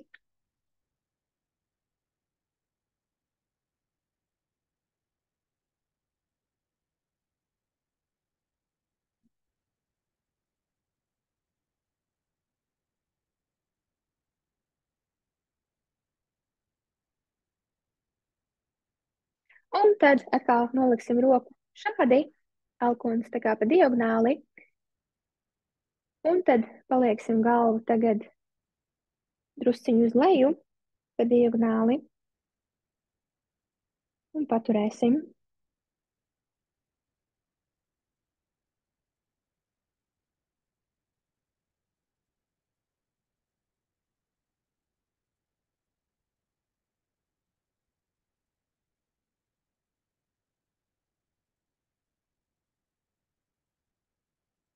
Nu, tā, tad varam atgriezties atpakaļ ierastajā stāvoklī un varam tagad atkal noskanēt, kā jūtās mūsu kakls. Pagriezt galvu uz vienu pusi, uz otru pusi un pamanīt sajūtas. Varbūt tā spriedze, ko mēs esam izjutuši, nav pilnībā pazudusi, tad mēs varam pamanīt, kad tā varbūt kļūsi mazāka un ir iespējams vieglāk, brīvāk kustināt savu kaklu.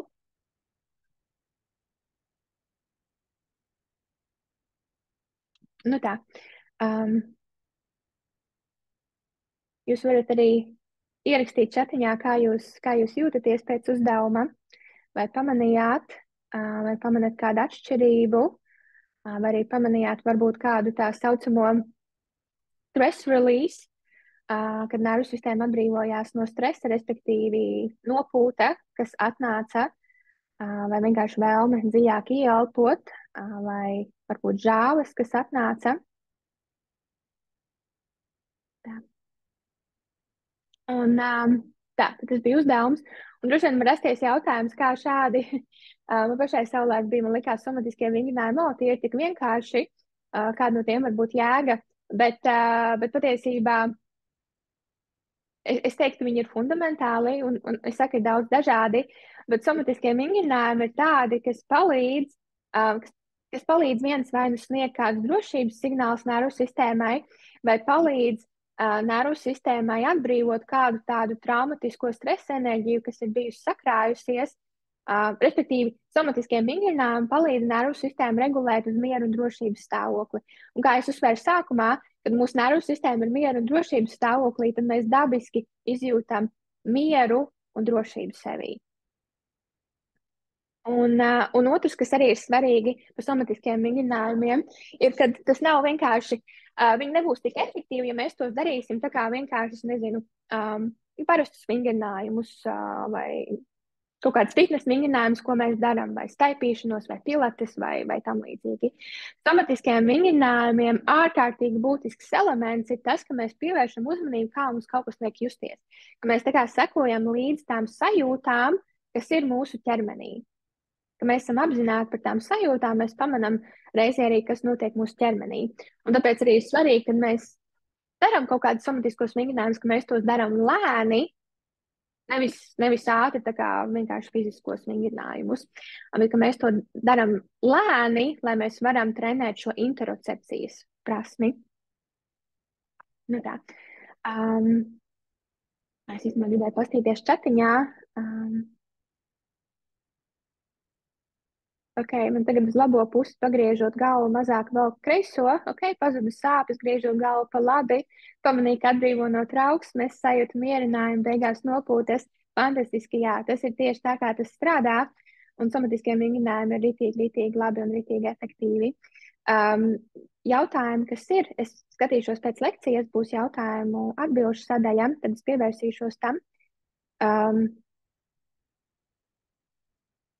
Tā. Un vēl, jā, un šī arī izvēršās tāds garš workshops, garš seminārs, bet es jau eju tā kā uz nobeigumu sadaļu, un ļoti būtiski arī attiecībā runājot par iekšējo mieru, ko es vēlos uzsvērt, ir sevis pieņemšana, iejūtība pret visām sevis daļām. Mūsu personība veido dažādas daļas. Tas arī ir kaut kas, ko es mācīšu, stāstīšu vairāk grupu programmā un arī individuālajās sesijās mēs ar to strādājam ar cilvēkiem. Un būs arī šajā jaunajā minikursā iekšējais miers, tur arī būs arī vairāk par to mācīšu un būs arī somatiskās meditācijas par to. Bet jā, mūsu personība veido dažādas daļas ar dažādām motivācijām. Pats vienkāršākais iespējams esi pamanījusi, piemēram, tu pamosties no rīta, tev ir bijusi doma, ka tagad aizies no rīta uz sporta zāli vai aizies ārā paskriet, vai vienkārši pamingros mājās, un tu to biji izlēmusi, un ir viena daļa tevī, jā, kas grib to darīt, kas atcerās, ok, es sev apsolīju, man vajadzētu to darīt, un tad otra daļa tevī, es šodien jūtos ne tā, un varbūt man šodien nav īstais, mans ķermenis jūtās šodien ne tā, un tad tu to nedari. Nu, tā kā iekšējais konflikts. Un tas pats arī par jebkādiem dziļākiem emocionāliem tematiem. Piemēram, cilvēks ir toksiskā darba vidē vai toksiskās attiecībās, ir viena daļa viņā, kas apzinās, ka, ok, šis nav normāli, šis nav veselīgi, šādi nevar, ir kaut kas jāmaina, man jāpasaka nē, jāizbeidz šīs attiecības, un otra daļa tā cilvēkā, kas nespēja to izdarīt, jo tā daļa, kas nespēja to izdarīt, tā visticamāk tā glabā neizrisinātu dziļu pamestības ievainojumu, un tai daļai liekas, tā daļa parasti ņem virsroku, tad, jo runa ir par to, ko mūsu nervu sistēma sajūt kā drošības vai draudu signālus, un bailes no pamestības ir nežēlīgs draudu signāls nervu sistēmai, un tāpēc notiek šī pašsabotāža, un tā aizsargājošā daļa ņem virsroku, un cilvēks paliek tais toksiskajās attiecībās, pamet sevi, savas emocijas, savas vajadzības pamet un pielāgojas otram cilvēkam, lai tikai saglabātu tās attiecības, jo aiziet no tām nozīmē piedzīvot pamestību. No tā. Un mūsos ir dažādas daļas, un mēs varam izolēt, kritizēt, atstumt kādas daļas sevī. Tāpēc par šīm toksiskajām attiecībām cilvēks var justies tā, ka un šim cilvēkam var rasties vēl kaut kāda daļa, tā kā kritizējošā daļa. Nu, kāpēc es vienmēr tā reaģēju? Kāpēc es nevaru pateikt nē? Kāpēc es netieku ar sevi galā? Kāpēc es vienkārši nevaru pastāvēt par savām vajadzībām? Tā kā izveidojas, piemēram, šī kritizējošā daļa, kas kritizē šo aizsardzības mehānismu, kam apakšā slēpjas neizrisināts iekšējā bērna ievainojums. Nu tā. Un realitātē, kas notiekās, ka mēs kritizējam kādas daļas sevī tikai tāpēc, ka tās daļas nespēja tikt galā ar kaut ko, ka mēs nespējam tikt galā ar kaut ko, tad mēs atstumjam savu ievainoto iekšējo bērnu, radot vēl lielāku iekšējo konfliktu un disonanci. Respektīvi, liekot šim iekšējam bērnam vēl skaļāk niķoties, un ir vēl grūtāk. Jo apspiežot emocijas un aizsardzības mehānismus kā nevēlamus, ar domu tādu, ka vienkārši ir jāizmaina, neizrisinot, bet vienkārši cenšoties izmainīt, jo tie ir nevēlami, tad šīs emocijas un aizsardzības mehānismi tikai kļūst stiprāki. Tā tas vienkārši ir. Un šis arī ir tas, ko Karls Gustavs Jungs, pazīstamais 20. gadsimta psihologs, psihoterapeits, ko viņš sauc par mūsu ēnas patību, mūsu shadow self. Un šī mūsu ēnas patība atspoguļo to mūsu neapzinātā prāta daļu, kas glabā visu to, ko mēs esam centušies apspiest par sevi, jo tas ir vai nu nevēlams, sociāli nepieņemams, ļaunu nodarošs citiem un tā tālāk. Tā kā, piemēram, tas, piemēram, šīs emocijas, ko mēs glabājam, kauns, vainas sajūta, dusmas, ka mēs nevēlamies to just, mēs nevēlamies justies tā, bet tāpēc, ka tas ir neizrisināts, tā traumatiskā stresa enerģija joprojām ir nervu sistēmā, tas joprojām ir tur. Mēs tā kā, jo vairāk mēs ejam pret šīm ēnas daļām sevī, jo stiprāks tās kļūst un jo vairāk tās sabotē mūs.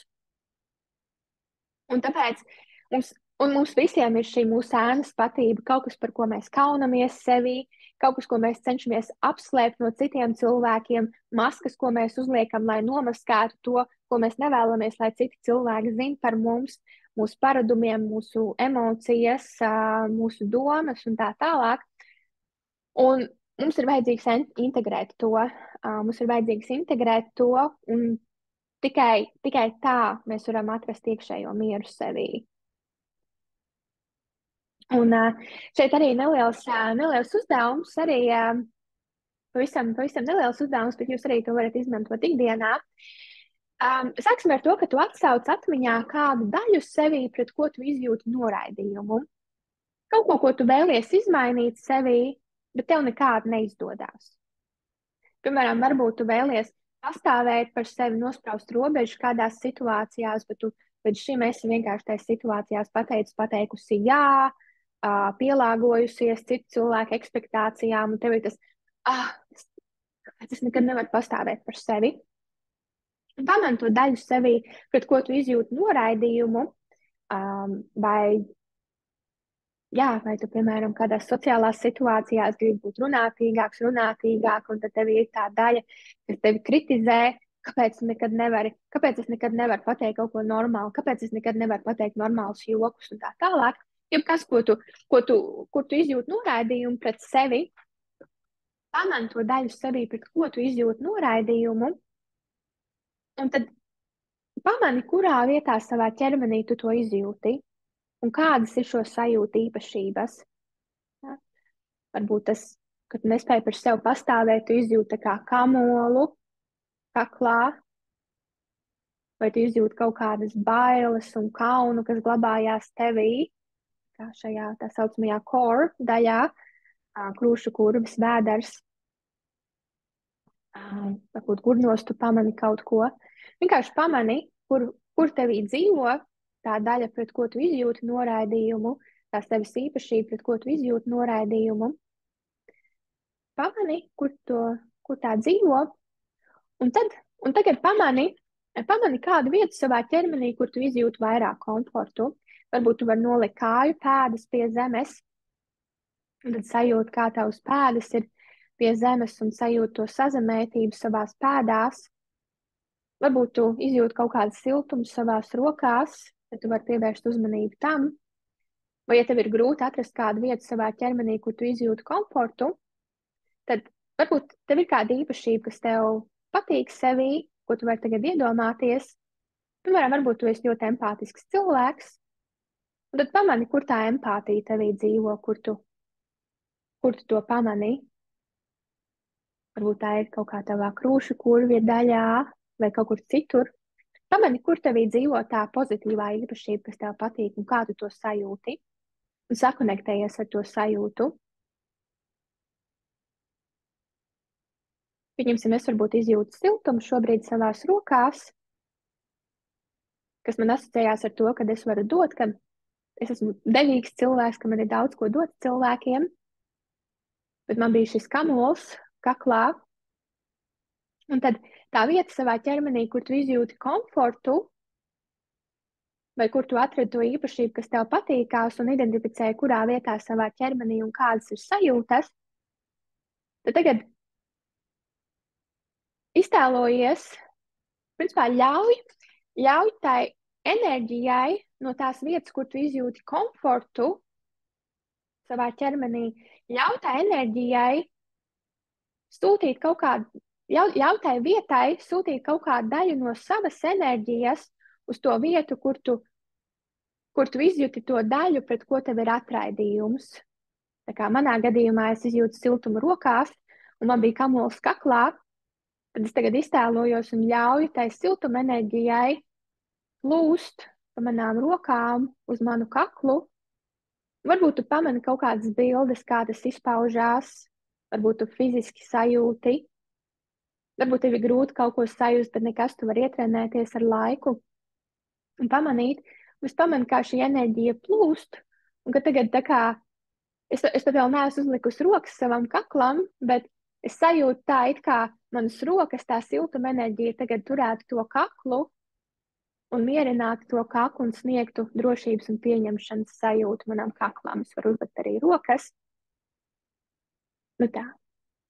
Un ļauj tai vietai, pret ko tu izjūti noraidījumu sevī, ļauj tai saņemt kaut ko no tās pieņemšanas un mīlestības enerģijas, no tās drošības enerģijas, no tās vietas, kur tu izjūti komfortu. Varbūt tu redzi tā kā savā tev kaut kāda mentālā bilde atnāk par to, kā tas izskatās, kā tas izpaužās. Varbūt tu vienkārši, sajūti kaut ko. Varbūt tu nepamani, nesajūti šoreiz neko, bet nekas tu vari pamēģināt citā reizē šo uzdevumu, jo šī sajūtu pamanīšana, kas notiek mūsu ķermenī, tas arī ir tā kā muskulis, ko mēs trenējam. Jo vairāk mēs trenējamies ar to sakonektēties, jo vairāk mēs arī pamanīsim Un tas patiesībā būs fantastiski, ka mēs sāksim pamanīt un sāksim būt vairāk apzināti par savām sajūtām. Un līdzjūtība pret sevi ir atslēga. Tikko šis uzdevums, kam es vadīju jūs cauri, bija arī bija tāds piemērs, kā mēs varam sniegt līdzjūtību, drošību, pieņemšanu kādām daļām sevī, pret ko mums ir noraidījums. Bet tiešām iemīlēt visas daļas sevī, integrēt ēnas puses, vai tu runātu, un mēs varam sev uzdot jautājumu, tas, kā es izturos pret sevi, kā es runāju ar sevi. Vai tu runātu tā ar savu bērnu vai labāko draudzeni, kā tu runā ar sevi? Un līdzjūtība, tas arī ir tāds apusējs process, kad līdzjūtība palīdz mums attīstīt vairāk saikni ar savu ķermeni un apzinātību, un jo vairāk mums ir saikni ar sevi, savu ķermeni, jo vairāk mēs arī spēsim izjust līdzjūtību pret sevi un apzinātību par mūsu iekšējo bērnu un kādas ir mūsu iekšējā bērna vajadzības. Un, kad tu atkal pieļauj kļūdu, kad tev kaut kas nesanāk, tad tu nevis atkal iekrīti vecajos paternos, bet tu pajautā sev, kā šobrīd jūtas mans ievainotais iekšējais bērns. Kas manam iekšējam bērnam šobrīd ir vajadzīgs? Un es teiktu tā, 100%, 1000%, es teiktu, ka bez līdzjūtības pret sevi nav iespējams sadziedēt savas traumas, nav iespējams sadziedēt savu iekšējo bērnu. Tāpēc līdzjūtība un visu daļu sevi iemīlēšana ir atslēga, un tas arī ir ko es mācu individuālajās sesijās, ko es mācīšu grupu programmā. Būs atsevišķa sesija arī par to, kuras mācīšu vairāk par to un kā to izdarīt. Un gal galā līdzjūtība pret sevi ir milzīgs drošības signāls nervu sistēmai. Un atkārtojoties to, ko mēs runājām sākumā, kad mūsu nervu sistēma izjūt mieru un drošības stāvoklī, tad tas ir tas, kur mēs izjutīsim to iekšējo mieru. Un lūk, man atbilde, es sākumā dalījos, kad es biju jaunāka, man bija šis šis teiciens, uz ko es tiecos, you can only find peace within yourself, you can only find true connection with others when you find peace within yourself. Respektīvi, tu vari atrast patiesu saikni ar citiem tikai tad, kad tu atrod mieru sevī.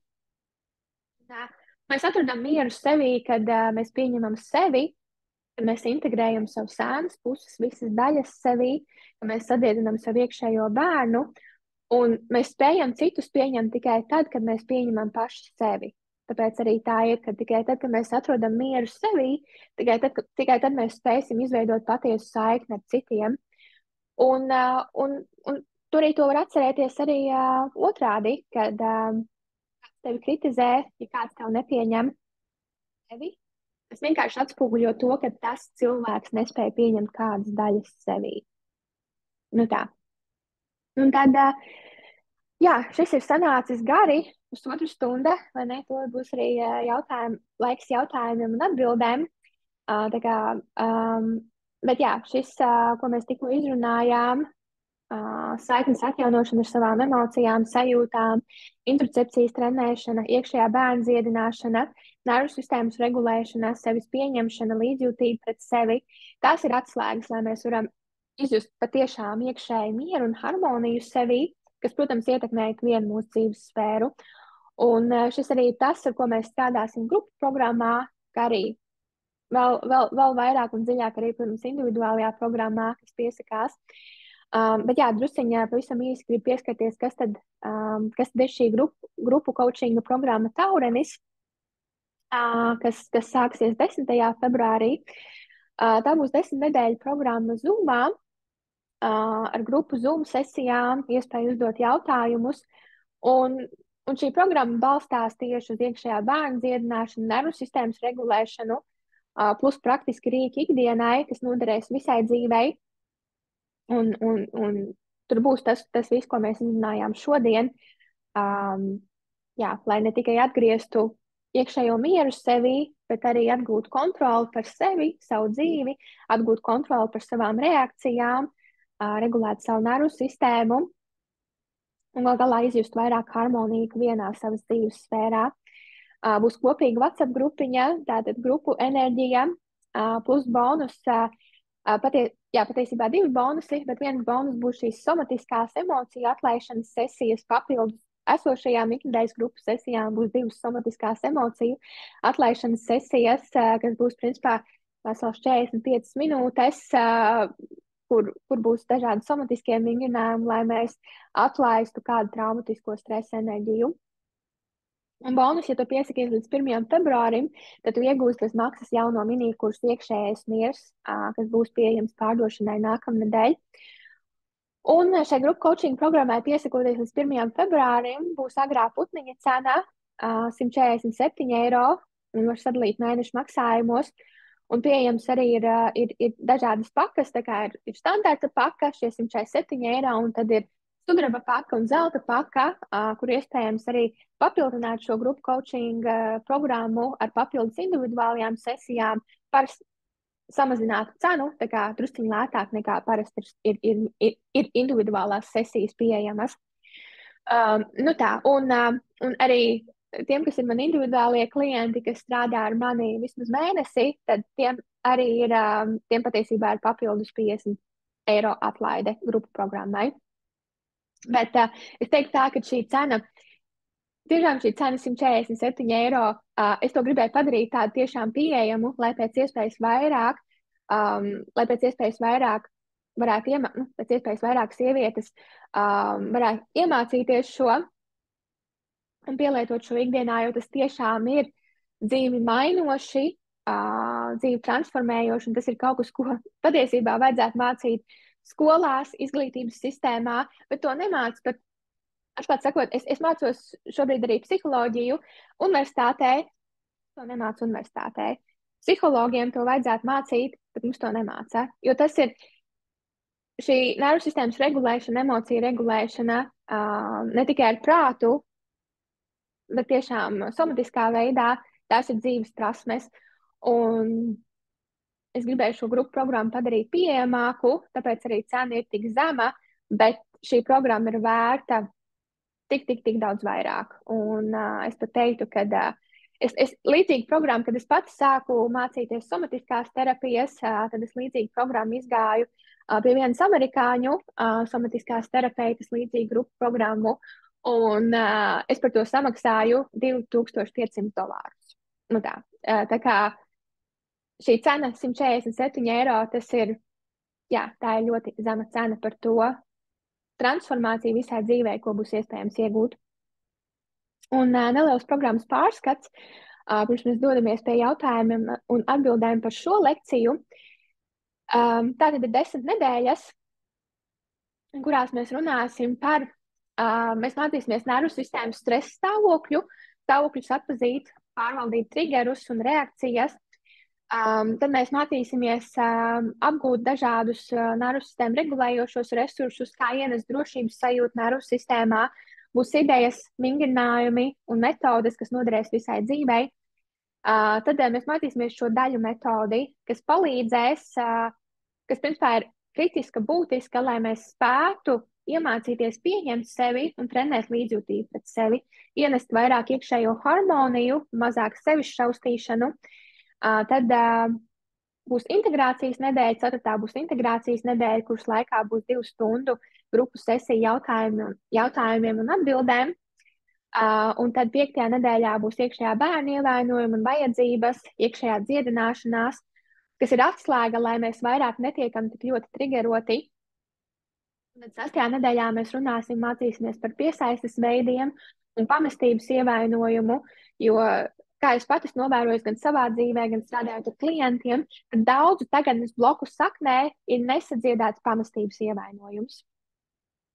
Un tad 7. nedēļā mēs runāsim par tā saucamo individuāciju, kas ir īpaši būtiska izteikti jūtīgiem cilvēkiem, empātiem, kas mēdz ļoti izjust citu cilvēku emocijas un kam ir grūti nospraust veselīgas mentālās, emocionālās robežas, tā kā kam ir grūti neuzņemties atbildību par otru cilvēku emocijām.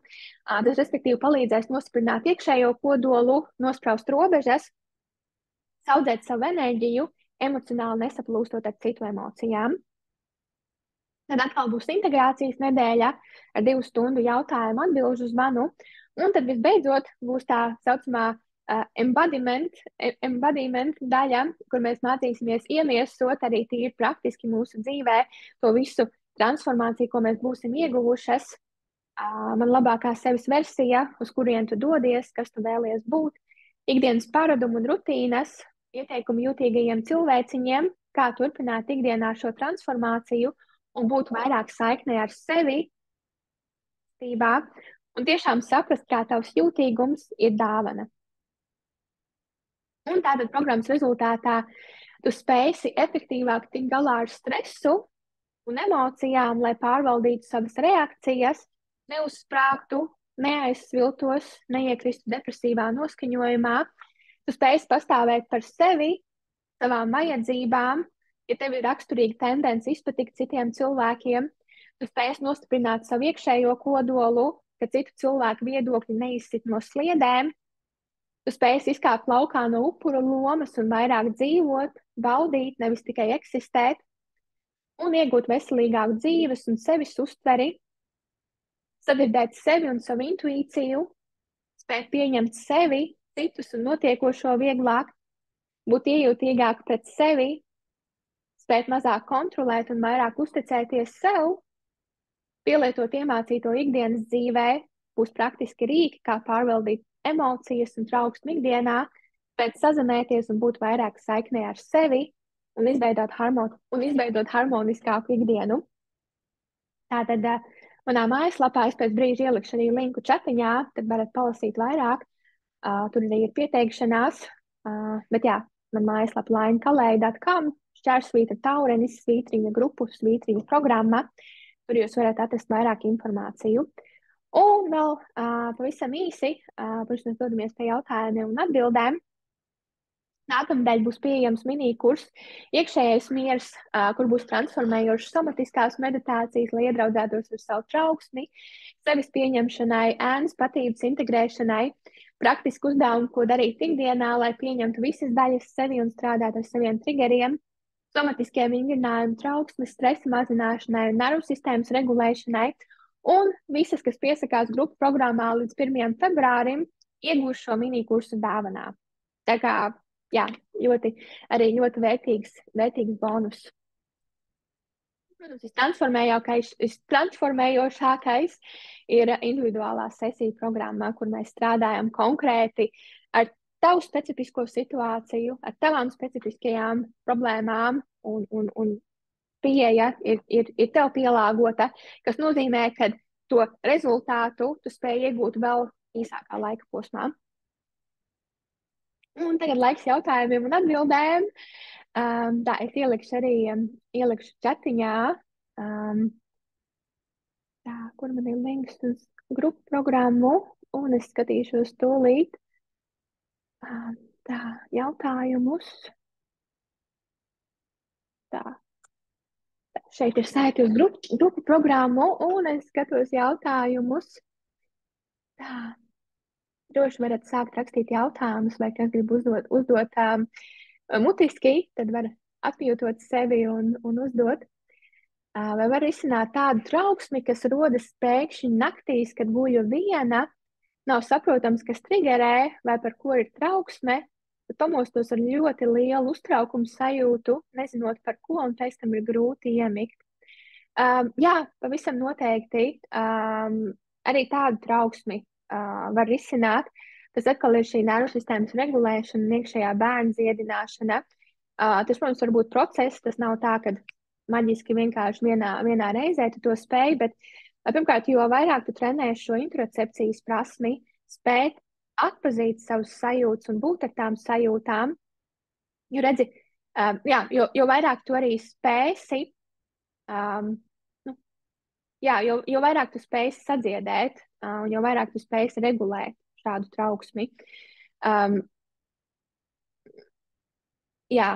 Protams, tur arī ļoti iespējams tur ir kāds iekšējā bērna ievainojums, kaut kas, kas tevi triggerē, kaut kas ir neizrisināts, neapzinātajā prātā, kas liek tev naktīs pamosties un un ar apzināto prātu pat nesaproti par ko, bet jā, neapzinātais prāts glabā tā saucamās implicītās atmiņas, kurām ir grūti piekļūt ar apzināto prātu, bet tām var piekļūt, iemācoties, trenējot šo interocepcijas prasmi, respektīvi atpazīstot savas sajūtas un emocijas.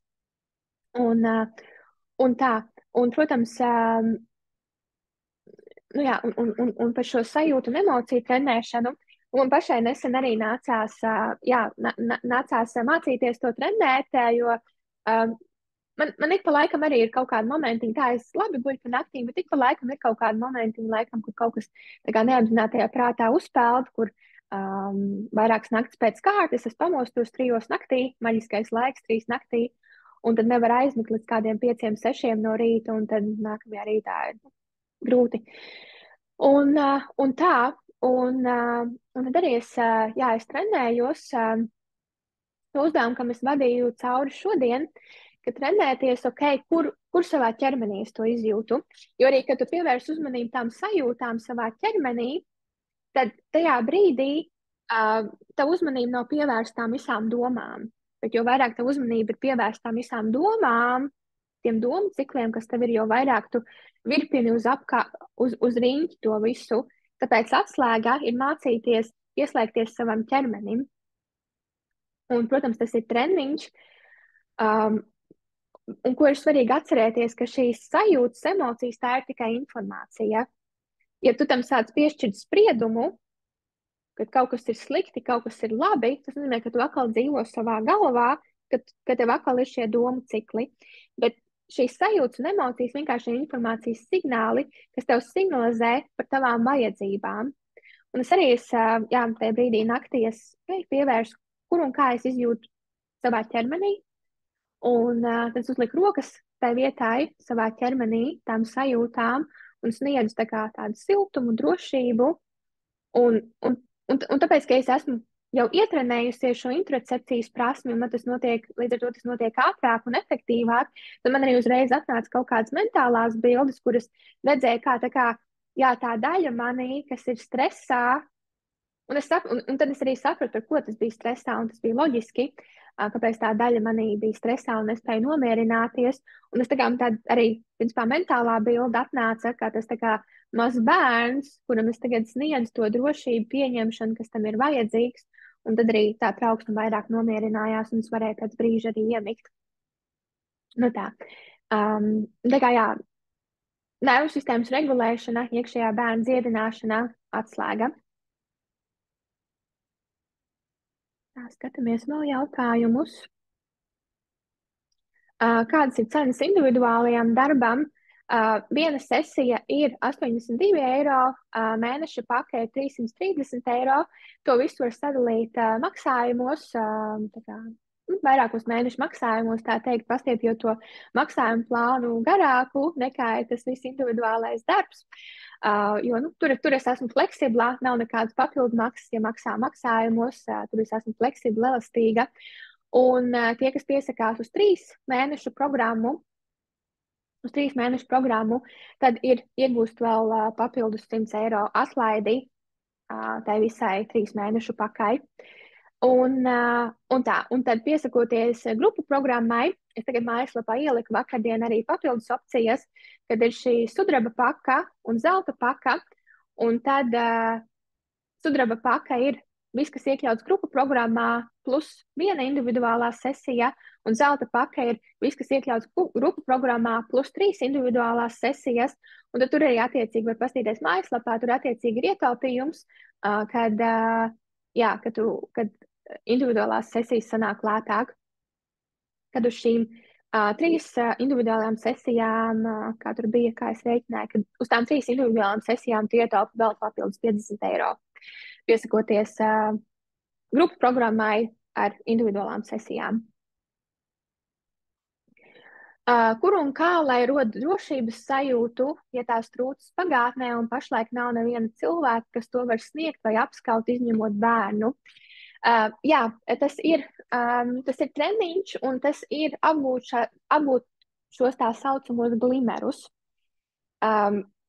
Saprast, kas būtu tie drošības resursi, kas būtu drošības signāli tev, kas palīdzētu tavai nervu sistēmai izjust, kas palīdzētu tavai nervu sistēmai nokļūt šajā drošības un miera stāvoklī, ventrāla vagālajā aktivācijā.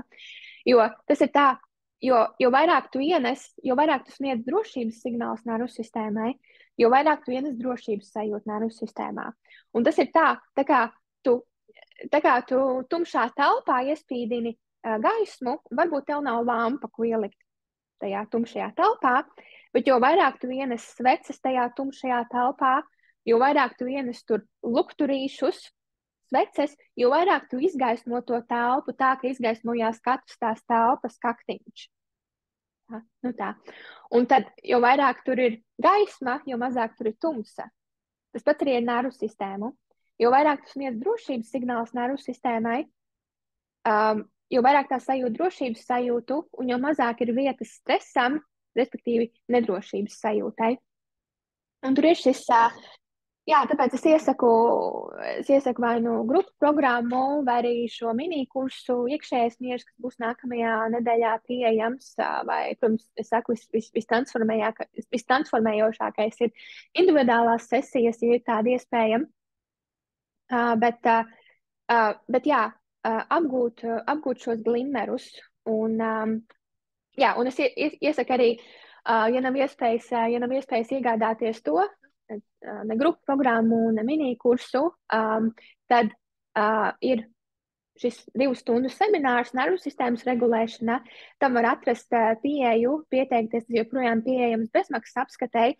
Instagramā var aiziet uz linku manā bio, vai manā mājaslapā, bezmaksas resursu sadaļa. Tur var iegūt arī šo ierakstu. Un tur es runāju arī vairāk, kādi varētu būt tie ikdienā piemēri. Tur arī, tur būs arī, mini-kurs arī būs glimmeru piemēri. Un arī speciāla somatiskā meditācija, kā ienest vairāk drošības sajūtu ikdienā, ko tu varēsi izmantot principā arī visas dzīves laikā. Bet glimmeru piemēri, tas var būt jebkas, un tā atslēga atrast to, kas mums strādā vislabāk. Man patīkās ļoti somatiskie vingrinājumi, jo tie palīdz, es tiešām izjūtu, kā tie palīdz manai nervu sistēmai nokļūt mieru un drošības stāvokli, un somatiskie vingrinājumi arī būs mini-kursā. Un tie man ļoti palīdz. Tad vēl man, piemēram, glimmeri ir lasīt grāmatu, jo man vienkārši ļoti tas patīk un tas nomierina, ieslēgt kādas mīļākās dziesmas. Mača tēja, man ritīgi patīkās mača tēja, tā kā no rītiem, ja es varu pabaudīt, kā es dzeru mača tēju ar auzu pienu, tas priekš manis ir glimmeris, es sajūtos, wow. Un tā, vai samīļot mājdzīvnieku, man ir 3 kaķi mājās, un priekš manis ļoti, ļoti palīdz. Es vienkārši samīļoju, pabužinu, apķeru savus mājdzīvniekus. Man tas arī ļoti palīdz. Tā kā šie glimmeri var būt ļoti daudz un dažādi. Bet kas ir svarīgi, arī, kad mēs atrodam tos savus glimmerus, vienalga vai tie somatiskie vingrinājumi vai kaut kādas lietas ikdienā, ko mēs varam darīt, kaut kādas niansītas, kaut vai, nolikt kājpēdus pie zemes un izjust kājpēdus pie zemes, bet ka mēs to darām ar tādu apzinātību, ka mēs izjūtam, ka mēs pievēršam uzmanību, kā tas liek justies mūsu ķermenī, kādas sajūtas ir mūsu ķermenī, kur mēs sajūtam kaut kādu mieru, komfortu ienākam, ka mēs pievēršam tam uzmanību. Nevis vienkārši tikai darām autopilotā. Nu tā. Tas būtu tas. Nav jautājumu, bet ļoti liels paldies. Jā, lūdzu.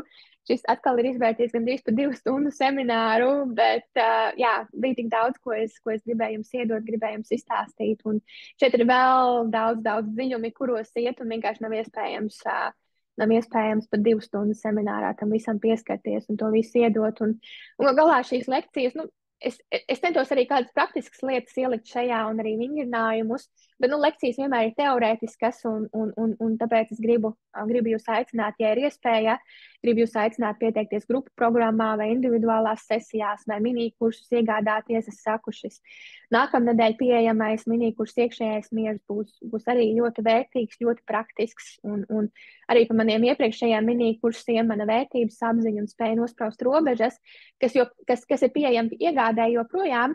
Tad arī cilvēki ir teikuši, jā, ka viņiem ļoti patīkās tie vingrinājumi un ka tos var darīt ikdienā un tā. Bet jā, paldies jums visiem, kas bijāt pieslēgušies klātienē, un paldies arī visiem tiem, kas skatās ierakstu, par jūsu pacietību, un es ceru, ka bija vērtīgi. Bet tas ir tas, kas ir palīdzējis man un transformējis manu dzīvi. Ļoti vērtīgi šis viss, bet ja pavērt to logu sapratnē, cik nereāli dziļi tas iet, kā saka, kad sāk rakt, ieraugt, cik daudz dziļi vēl ir ko rakt. Jā, tā ir, un tas patiesībā arī ir kaut kas var izjust tādu tā kā overwhelm, pārņemtību. Es savulaik izjūtu pārņemtību par to, ka tas vēl jāpastrādā. Bet laikam, kad laikam to mieru tādā ziņā un cerības vairāk ieguva arī tad, kad es sapratu, ok, kur ir tā sakne?